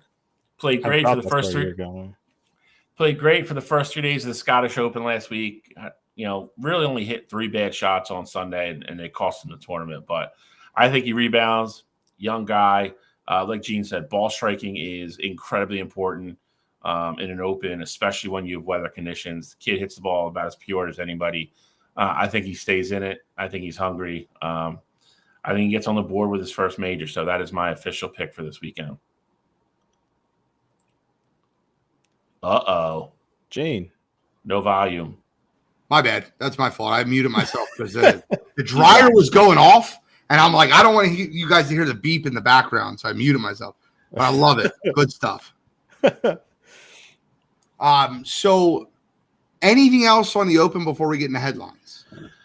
No, I mean, like I said, I think it's going to be a good tournament. They're playing it with par 71 this time. There's going to be like a 630-yard par 5. It's the course. They're a little bit worried because the course is set up. This course is set up pretty difficult. And with the amount of rain they're expecting to get Thursday and Friday, it's going to play really long because you're not going to get that normal carry that you do, in an Open championship. Troon is a course that is very first 6 or 7 holes pretty much always play downwind, and then you kind of turn back towards the ocean a little bit and then come back the other way. And the last 8 holes are always difficult. So again, if we have a good leaderboard for Sunday, the back 9 is going to be a lot of fun. You're going to see a lot of bad shots, missed shots. You'll probably have a little bit of carnage. So if that's your thing, if you're a U.S. Open type guy or even a PGA type guy, Sunday will probably not disappoint this weekend. I'm all for it. It's going to be a fun tournament to watch. I hope that DeChambeau gets it done again. I really love the way he's played golf, man. It's just fun to watch. But let's get into our new segment that we started last week, headlines. We're going to get into it now. We got some time for it. We can break down a lot of these headlines. And the first one I want to start with is Team USA basketball. 3-0 after, in obviously friendly play after beating Serbia today by 26 points. Nikola Jokic, big name out of Serbia, was 6 for 19 today, 16 points, 11 rebounds. He was really held in check by the Team USA bigs. And I want to give credit where credit's due. Now, Joel Embiid has not shot the ball very well, but he played great defense today. Bam Adebayo was incredible. But Anthony Davis with 6 block shots. The guy has been the best player on Team USA right now as far as on the defensive end, and he can switch on everything. Anthony Davis has looked great. Team USA as a whole had really struggled versus Australia. Obviously these are friendlies, right? So I have a couple questions for you. Do you put any worry into Team USA with the little struggle versus Australia? And Kevin Durant still has not seen court action. They're about to get into qualifying. Games are going to matter now. Any thoughts on them being very small, missing Kevin Durant? I don't have like worries with that. I don't think the scare against Australia necessarily matters too much, but I think it does show that team that they can be beat. I get it. 6-point game, they still won. Kevin Durant did play all that, but I think it's good for those guys to know that, hey, this isn't the same, Olympics, from even the early 2000s where you didn't have, a ton of talent everywhere. Like you had some good teams. The reality is you've got NBA players on a lot of these big time countries now. Like France is going to roll out there with, a starting lineup of NBA players. So is Canada, things like that. So I think it's good that these guys see that they're not invincible and that they can be beat.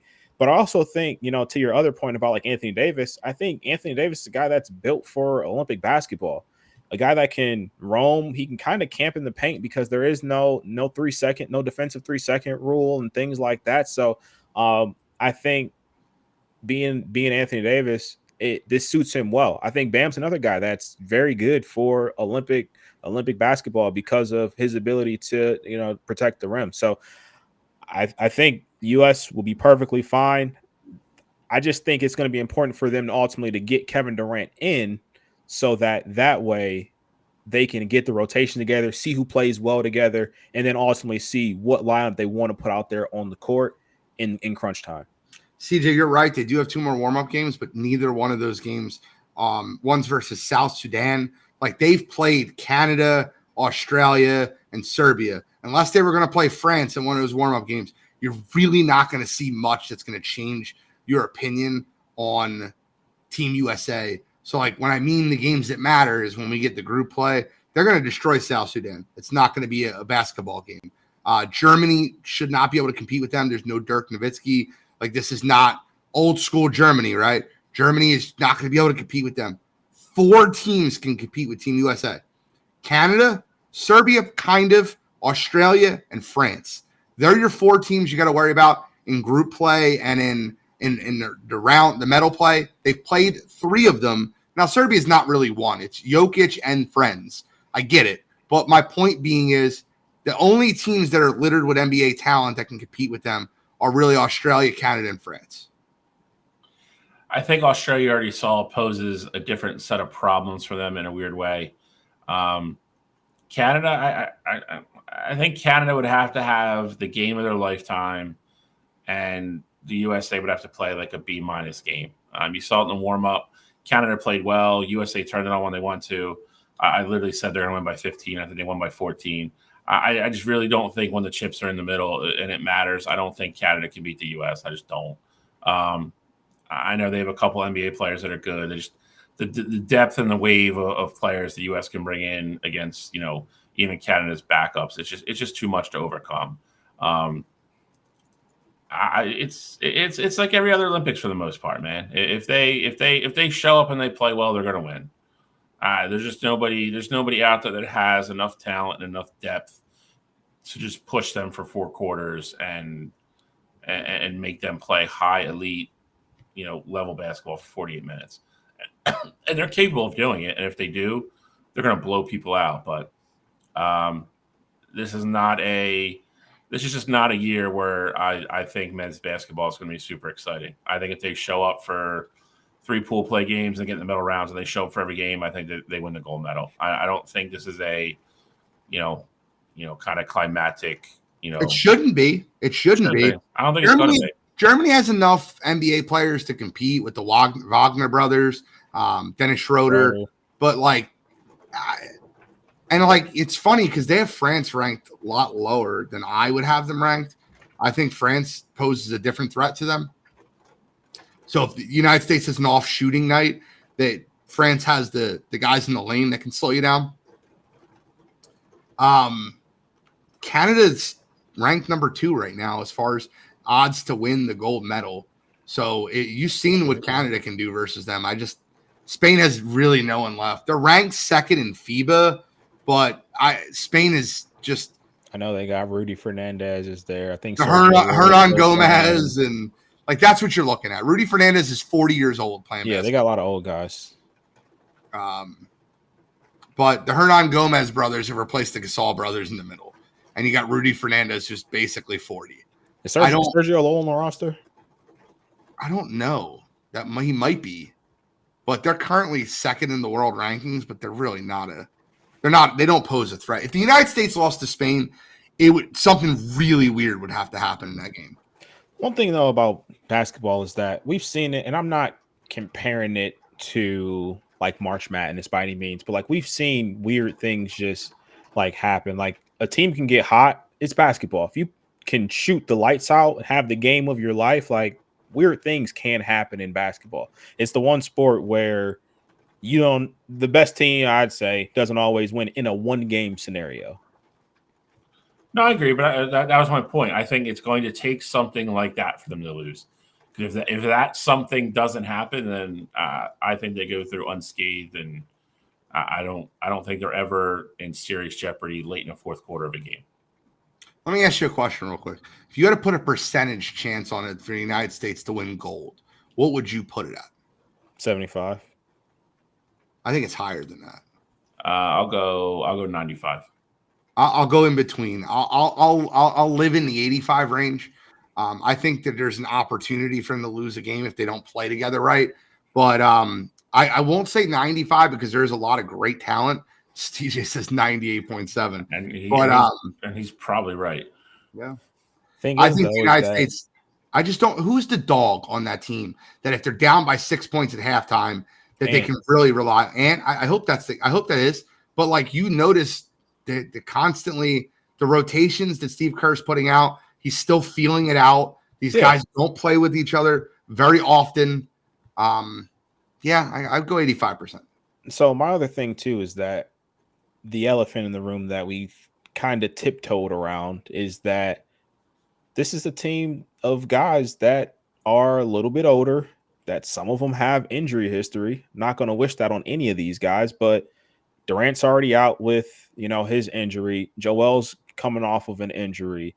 You got Steph, Steph's been perfectly fine. LeBron is damn near 40. He can get injured at any point. I think it's possible for something weird to happen. Anthony Davis has been fragile as, a piece of paper his entire career. So, I just think there are ways for this team to just not be at their best. That's also why I was at 75. But they're definitely an odds-on favorite, and they should be. I'll tell you this. I need to see more out of Joel Embiid and Devin Booker. I think both those players were brought on the team to be able to be dominant players. I think both of them have been borderline bad. Joel Embiid played very good defense today, but can't shoot 2 for 8, can't turn the ball over 3 times. That's Joel Embiid's trying to draw fouls versus Nikola Jokic. Granted, it was a foul, and in the NBA, it's called 100 times out of 100. But in FIBA basketball, they're not going to call that diving into another player is a foul. They're just not going to give it to you. And you got to understand that when you're playing that basketball. So I think Devin Booker has been lost in the sauce. And lucky for them, man. Steph Curry played out of his mind today. It wasn't even a game. But I think I think it'll be interesting. It'll be fun to watch. And there's a very good chance the United States should win. It's funny to see guys struggle in, because Dame was the guy last year on the team that struggled, and it's typically the guys that need to create their own shot. Like, they don't know how to work off the ball or just know how to play within the game. Like Devin Booker this past year, like, he was doing everything for Phoenix. They had him playing point. He had to create his own shot, get other guys involved, things like that.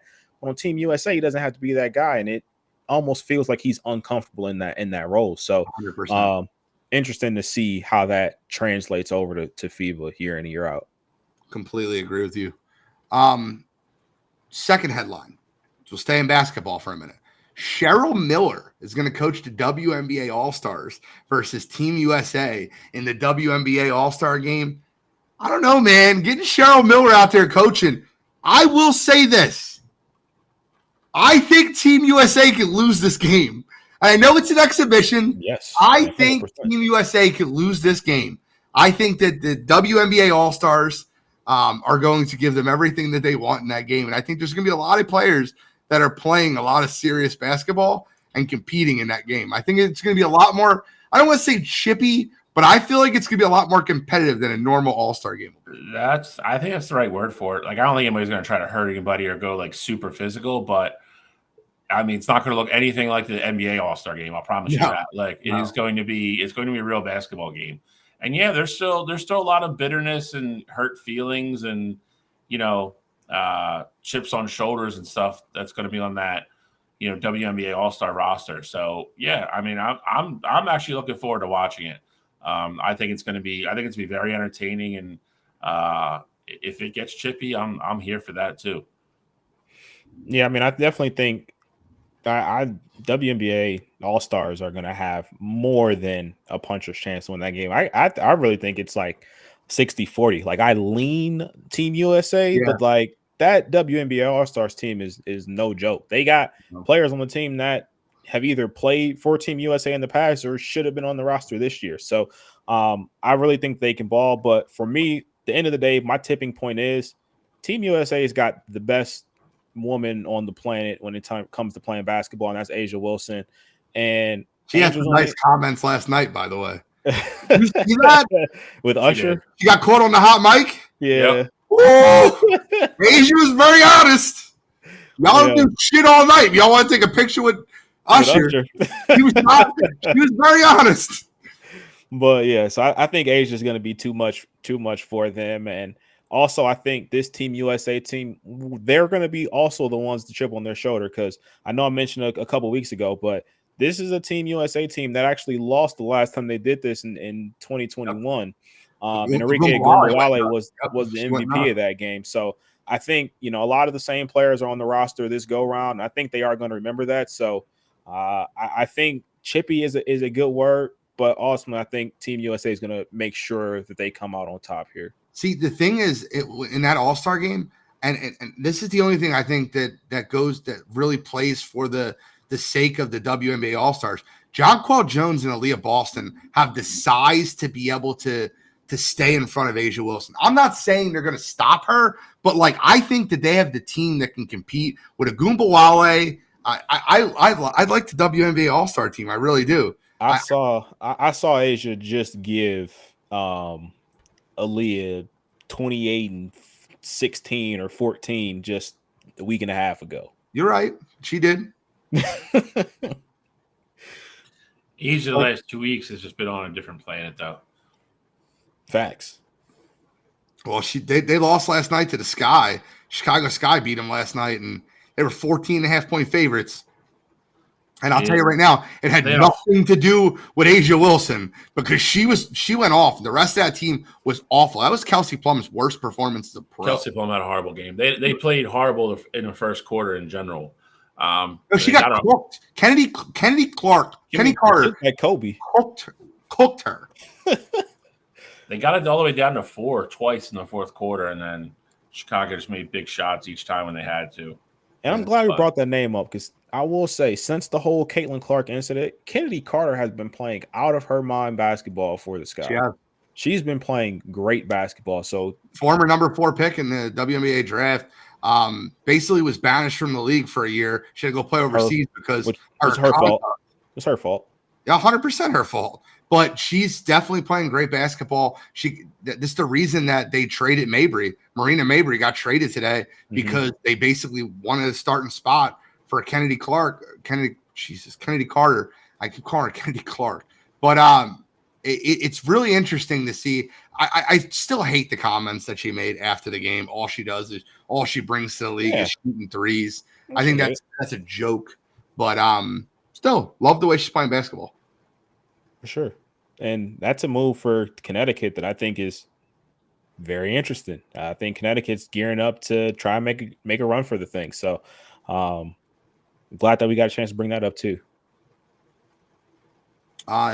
So yeah, I mean the Suns acquire Mabry for 2 players in their first round draft pick.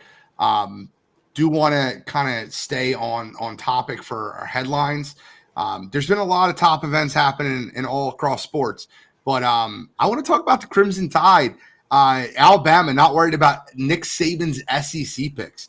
Nick Saban did not, literally one of the first media performances, and Nick Saban did not pick Alabama to win the SEC. Your thoughts? I mean, listen, if he's getting paid to be unbiased now, I mean, I'm sure his Alabama bias is gonna show other times. Don't get me wrong. But I mean, Georgia's the unanimous number 1 team in the country. So I don't think it's that big of a shock that he didn't pick Bama. He said to go to the championship, SEC championship. Yeah. Not best. He didn't even pick them to go to the championship. He said Georgia and Texas were the best 2 teams in the SEC. Yeah, see, I don't agree with that. He said Georgia and Texas were the best 2 teams. He pointed at Texas's depth in the quarterback room and Georgia's talent. Some of the reasons for picking them in the SEC title. So here's my thing. I think this is all fun and fine and dandy. I truly think Nick Saban's a guy who is still on campus. He's with the football team. He knows exactly what he's doing. I think this is a Nick Saban magic trick to give Alabama a kick in the ass. He's been with them for training camp. He's seen those guys practice, and maybe he feels like they just don't want it as much as they did last year with DeBoer now being there. Maybe that's what it is. But I think this was just a kick in the ass for this Alabama team that has felt probably in a sense like entitled and really just thinking that every year they're going to get there because they got the greatest college football head coach on their sidelines to get them there. So I think this was more of a motivation tactic. And I fully think, maybe 4 or 5 weeks from now, right before the season starts, I feel like Nick Saban is going to be singing a different tune the next time he gets asked about the SEC championship game. I don't know if he thought it was going to be such big news, but definitely news. Everyone heard it. Where do you have Alabama ranked in the SEC? I have them 3rd too. I'm 2. I'm 3rd. I'm behind Texas and Georgia. I agree with Saban. Ultimately, I got him 2 as well. Kalen DeBoer is different, but Kalen DeBoer doesn't lose football games, and the roster is still loaded. And he does have a quarterback coming back as well, so it's not like they're breaking in somebody new. I think Alabama's going to be fine. Okay. I also think Texas, it's being undersold what Texas lost. I mean, best part of their defense was their interior D line. Both those guys are gone. How do you replicate that production when you don't have that guy on the roster, in my opinion? So I think it's Alabama and Georgia. That, and they lost 74% of their production on the other side of the ball. I know they still have Quinn Ewers, don't get me wrong, but I mean, they're breaking in all new wide receivers, new running backs. All 3 offensive linemen are new. They have the best offensive line in college football, bro. Texas has the best offensive line in college football by any measurable statistics. And I also think, too, Texas, I'll just give you a little pushback, I guess, Bill. I think with them bringing back CJ Baxter was a true freshman last year that was starting for him before. Um, he was a projected to start for him, and then obviously Jonathan, I can't remember his name, came in, was having a great year before he ended up tearing his ACL, went to the draft, got drafted or whatever. But CJ Baxter is going to be back. He's a true sophomore. And they also got Isaiah Bond out of the portal, who was a good receiver for Alabama. So, I mean, I get if it. I'm anything, just I saying. think that's, I get it. I'm not well, saying they don't have talent. They do. I'm just saying we've seen. Again, they're still kids. Continuity. It's not on a professional level. It takes time. They got 1 week to get it right. So, it's. I just again, that's the reason I have a number 3, not number 2. I think Alabama's. I'll tell you this too, though. I think Georgia is a team that is talent-wise, they're by far the best team in the SEC, in my opinion. But with that said, I think their schedule this year, last year was a cakewalk. This year, it's absolutely brutal. And I think wear and tear on the body, it's going to be tough for them to come out either unscathed, 1 loss, 2 loss. Like, I think this is a Georgia team that could have 2 losses and still be the best team in the entire country. Like, that's how brutal their schedule is. They have a brutal schedule. You're absolutely correct. 2 quick football notes. Brandon Ayuk has officially requested a trade from the 49ers. Does this change anything? No. No, I felt like he was requesting a trade already this offseason when he wasn't reporting. Like, I felt like that's literally pay me or trade me. Like, now it's official you're requesting a trade. I don't think it matters. I think the only interesting part is the rumor that came out today that if they're not going to come to agreement, they might. The whole Devontae Adams thing popped up today because he wants to get out of Vegas. That would be interesting if they make that work. If he goes to San Fran and Ayuk gets traded to Vegas. That makes San Fran a lot better. For sure. Yeah. But I think the thing that's interesting with Ayuk is if I'm San Francisco, all right, well, I'd rather lose you for nothing as opposed to if the alternative is we keep you for this year and we have a true shot as talented as we are to go win a Super Bowl. I think San Francisco could still win the Super Bowl this year without Ayuk, but I definitely think that role gets tougher even if you recoup a pick. But I think a second round pick or even a first round pick, if you get a team that is willing to give that up, it wouldn't be worth potentially, hampering your odds at winning the Super Bowl this upcoming year. I think you ride it out with him, and then next year, if he walks for nothing, so be it. You drafted 2 rookies this year. Ricky Pearsall, been hearing glowing reviews from him. So you figure it out. The last thing I want to talk about NFL is the Hard Knocks episode 3. It's so good. If you're not watching it, please watch it. And it's like one of those Hard Knocks that I don't think that there's going to be a lot of teams that will ever want to do it again.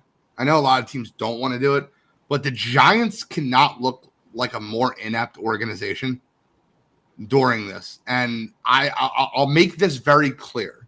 If you didn't watch episode 3, I'm going to tell you right now, John Mara, the owner of the New York Giants, is going to fire Joe Schoen and anybody that comes with Joe Schoen, all the Buffalo guys that come with him. That means Brian Dable, everyone. Do not be surprised if Bill Belichick's their coach next year because they're going to fire him if they don't win 7-8 games this year. And if you watched, it's so awkward and it's so uncomfortable to watch the body language of John Mara in the room with Joe Schoen when they're talking about John Mara in the room with Joe Schoen when they're talking about the Saquon Barkley thing. It is insane. John said, I don't think I'm going to be able to sleep tonight if Saquon is a Philadelphia Eagle. And he was very, he's allowing Joe Schoen to do his job, but very like an owner getting involved. Hey, man, he's the most popular player we have. I don't think I'm going to be able to sleep if he becomes a Philadelphia Eagle. It's awkward, and it's you can see the tension in the room. They even said the words, it'll be fine. It's going to be okay. That is scary when an organization is that inept that they're talking about, it'll be all right. And the worst part is when when Saquon Barkley's agent called Joe Schoen to tell him the numbers that they received, Joe Schoen guessed at the numbers, and he goes, oh, higher than that? We're out. It's literally what he said. Oh, north of that? Yeah, we're out. We're not going to be able to do that. we're out. And then he asked his agent, he goes, is it in our division, to try to find out if it's with the Philadelphia Eagles. And you don't hear the conversation with the agent, but it's very obvious that the agent says, I can't answer that until it's signed. And he goes, I'm just trying to prepare myself for what's going to happen next. It's bad. And it's like watching a train wreck, and you want to watch it and continue to watch it. That's what you're watching with Hard Knocks. It's so much fun. Tune in. Your thoughts on Joe Schoen and the Giants organization? Mine are the same as they were last week. Again, this is. I think this is a kind of a look that is going to have more repercussions down the line for the Giants as long as that guy's still working there. I don't think Meyer's going to have a choice but to fire him because, listen, we all know Hard Knocks. All the NFL players watch it. That's common knowledge. They're all sitting there watching this. Like, they're probably all texting their agents being like, I am never playing for the Giants. Like, I don't ever talk to them about a contract. Like, I'm not dealing with this guy. Like, when you have the owner get involved and it's to the point where he's like, he's our most popular player ever. Like, what are we doing? And he's just, his answers are just like, oh, like, he's doing this. We're letting him do that. Like, I'm going to talk to him. And like, it's just wild how you let somebody of Saquon Barkley's stature just walk and just be so nonchalant about it. Like, if you're any kind of superstar, why would you go play for that team? Like, is this how this guy's going to treat me? Is this how he's going to talk about me, like, when I'm not around? I thought the most damning thing that he said, Shally, was about Xavier McKinney. And I'm not sure if you've seen this part, but the comments that he made about Xavier McKinney, he's like, he got that much? He's like, that's like second highest paid safety in the league. He's right behind Minka. Like, almost like laughing that Xavier McKinney got overpaid so much. That's an ex-player of yours. That's a player that was on your roster that you're basically saying, I can't believe they paid him that much money. I get that only in the fact that, listen, when you are a GM, you do have to understand that certain people have value and, and what you think values are. I mean, Saquon and him are obviously in different boats, but yeah, I mean, again, it's all a bad look in my opinion. I just don't see how any player would sit there and watch that and be like, damn, like, I want to go play for the Giants. Like, it's a really, really weird look. It's just not good. There's nothing positive about it. And the weird part about it too is that they know that Hard Knocks is there. They know they know everything. Like, they know these cameras are out. They know we're gonna see it. Like, even if you don't mean it, I'm not condoning being fake, but don't be stupid. Like, Xavier McKinney is going to see that. Saquon Barkley is going to see this stuff. And at the end of the day, I know the Giants get like the final say in terms of like what edit comes out, things like that. There had to have been so much dumb stuff said, behind the scenes there, that the Giants were okay with this stuff coming out. Like, I can't even imagine the stuff that we're not seeing at this point. And I think the other like interesting part about it is that at a point, and I haven't seen it yet, I've seen clips on Twitter or whatever, but at a point, if they know what number that they wanted to get Saquon at, and they knew that he was already negotiating numbers higher than where they were at, why not just throw out to the agent, hey, this is what's going to be our best offer. You get as close as you can to that number. If he doesn't accept, hey, I can live with, we gave Saquon what we felt was a fair offer, and he wanted to make more money and play for a better team. At the end of the day, I can't compete with that. I can't compete with him making more money. I can't compete with him being a better team because we're not on the Eagles level at this point. I can live with that. I can't live with, oh, he's getting paid that much. Oh, yeah, no, we're out. That's it. Nope, can't even do it. Like, not even offering the guy a deal. He already told you, I don't know what the days were apart between episode 2 and 3, but he already told you, you guys, where I want to be. Like, let's not even have this conversation. You know where I'm at. You know where my heart's at. I want to retire a Giant. Throw out your best number. If he declines, so be it. You didn't even do that. I feel like that's just showing that, Oh, and they gave him the call. They called, like, Saquon's agent called him back and was like, he's like 12 and a half. 25 guaranteed, 37. He's like north of that. And he goes, oh, we can't even touch that.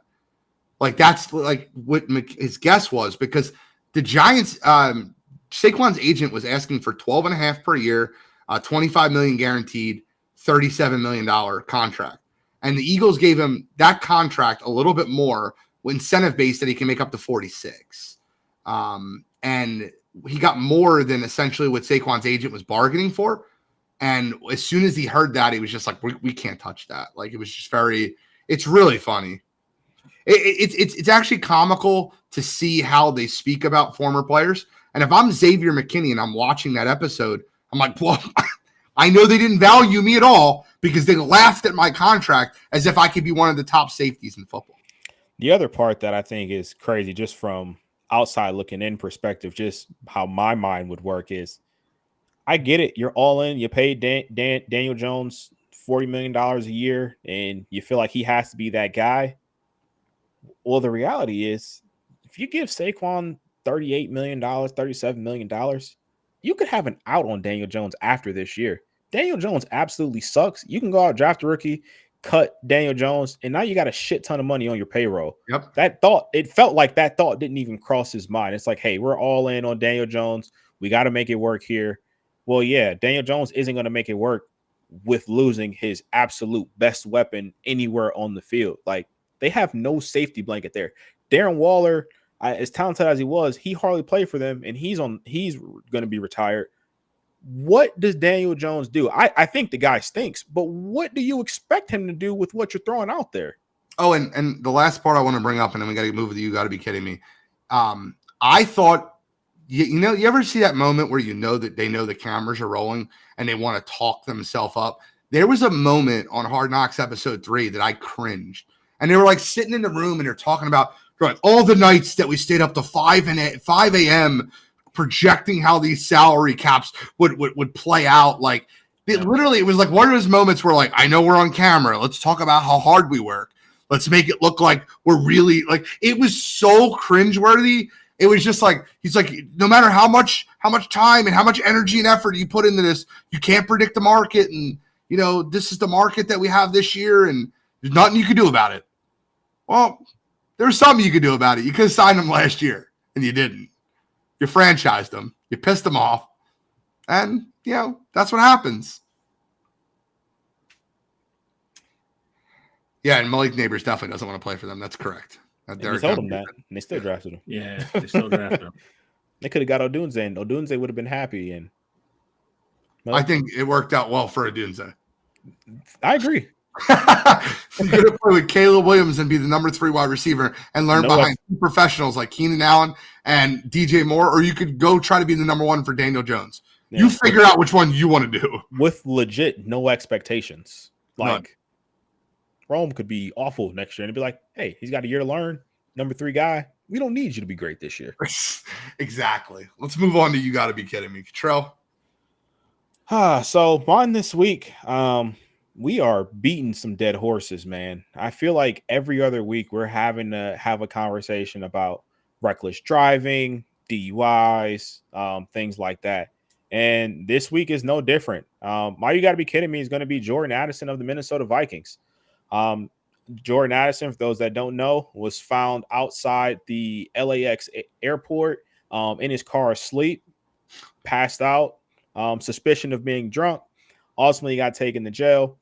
And I get it, he wasn't actually driving the vehicle, so no one else's life was like at risk in this exact moment here. But just him being in the vehicle, like being drunk, just 1 week after your rookie teammate Kyrie, he died because of another drunk driver. Like, just a week after that, you go through this. Like, it just makes absolutely no sense. Jordan Addison, I get it, the young guy, you have to know better than this. I don't know what it is about drinking and driving for college football players or these professional football players. They have a ton of money. They can hire drivers. Obviously, Uber's available. They got to get it figured out because this is just really, really getting out of hand. So this week for me, Jordan Addison being the latest one that wants to drink and decide to get behind the wheel. Kidding me. This is actually the second time Jordan Addison's had an issue with a vehicle. Last year, if you don't remember, he was caught speeding going 117 miles an hour in Minnesota. His Lambo. Yeah, I do remember that. I'm going to stay on kind of the same topic here. I'm just going to go down to the college ranks, though. I'm going to go with the University of Georgia again. 3 more kids this week arrested for reckless driving, racing, separate speeding offenses. Kirby Smart was asked about it, kind of gave a half-assed answer saying, we're going to address it, and some of these guys are going to get suspended. We're going to handle it, but pretty much said, we don't think we have a problem. This is the 25th. That's right, 25th, 25th separate instance since the national championship. Now, mind you, the night after that happened, 2 people died. 25th traffic infraction by members of the University of Georgia football team. They have a problem, and nobody's addressing it. Trevor Etienne, pleaded no contest to his. He got his knockdown, but that's pretty much pleading guilty. He admitted to his. I don't know if they're going to suspend him or what they're going to do, but I mean, he has that on his record now. I said it before. This is an issue that is not going to go away, and we're continuing to, enable these kids by giving them this money that they can go out and buy these cars and do stupid things. At the end of the day, we have to remember they're kids. I know how I was at 18. I know how I was when I was 20. If somebody handed me a Lamborghini, it'd be the first goddamn thing I would do. I would go drive it fast. You can't expect these kids to make crazy good decisions when you're handing them money and exotic cars that millionaires drive. Yeah, they're going to drive it crazy all over campus. You saw it with Jordan Addison. We've talked about the Ruggs thing at length. Rasheed Rice of Kansas City is dealing with it. He's going to probably miss at least half the year this year. You don't get second chances when you're going 100 miles an hour a lot. Body's just not designed for it. Cars aren't either. Got bad news for you. But Georgia absolutely has an epidemic of a problem with kids driving, and I hope Kirby Smart starts to take it seriously real soon. Because if not, eventually one of his kids is probably going to kill somebody like super innocent, not attached to the program. And then all hell's going to break loose once that happens. So for me this week, Georgia Bulldogs and just not knowing how to drive at all. Kidding me. I really appreciate you guys leaving me Ingrid Andress, the woman who sang the country music, 4-time Grammy nominated Ingrid Andress, who sung the national anthem for the Home Run Derby. It was awful. It was worse than Fergie's, and I'll take it a step further. It was almost as bad as Roseanne Barr. It was awful. I almost thought it was a joke when I heard it. I thought it was like a gag, and they were like, this can't be real. This has to be like a comedy sketch. It was terrible. You sing the national anthem, terrible. You might get my "You Gotta Be Kidding Me." What's gonna land Ingrid my "You Gotta Be Kidding Me" this week was her response the next day. She made a statement the next day, and I'm not gonna lie to you. The beginning of the statement, I respected it. And I'm reading it. I'm like, okay, she's taking accountability. I'm going to read it to you guys. I'm not going to bullshit y'all. I was drunk last night. I'm checking myself into a facility today to get the help I need. That was not me last night. I apologize to Major League Baseball, all the fans in this country I love so much for that rendition. That does not sound like a bad PR statement. But to end it with, I'll let y'all know how rehab is. Here it's super fun. That's not the ending that you want to give after that statement. I hear it's super fun to go to rehab. I'd be so embarrassed to give that statement after being a singer and singing the national anthem that poorly. You have Major League Baseball players, and a lot of people made a reaction. I don't know how more people weren't doing what Alec Boehm was doing. Alec Boehm was cracking up. And that was one of the funniest things I've seen from Alec Boehm since he's been a Philadelphia Philly. Great for you, Alec.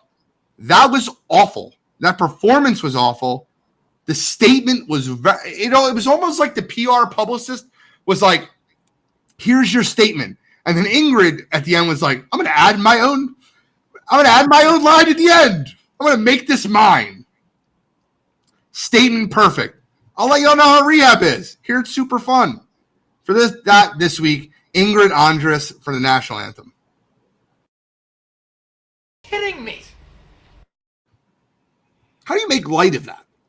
I think what makes it even crazier is that I've heard people sing like, I was in college, like, been at bars, people are drunk and they do karaoke and they sound much better. Yeah. So she had to have been like Plastered to be a Grammy nominated singer and to sound that bad because of being drunk, like absolutely insane. That was the most off tune. I'm not kidding with you. It was Roseanne Barr bad. It was. Like, that made Fergie's rendition look like it was a Grammy in rendition. Fergie's was awful. Fun show tonight, gentlemen. Any final thoughts? Anything you guys want to touch on?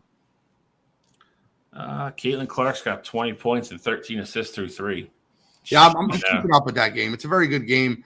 72-70. Dallas actually beat them. Dallas one of the worst teams in the league. So regardless of what she's scoring, they got to win the basketball game. Yep. Any final thoughts, Cottrell? Nope, got nothing. All right, well, let's have a fun open. Let's have fun conversations this week. Let's get ready for MLB trade deadline. I'm fired up. I'm EA Sports. I'm in the game. Thank you guys for tuning in to the Wire2Wire Sports Podcast, episode 197. We're getting really close to episode 200. We're gonna have some special stuff for you guys. But I'm the NFL genius, Gene Walzak. That's Kent State's own, Cleveland's own, College Cottrell, Uncle Shally, Scholastic Shally, Mr. William Shawcross, and we are signing out.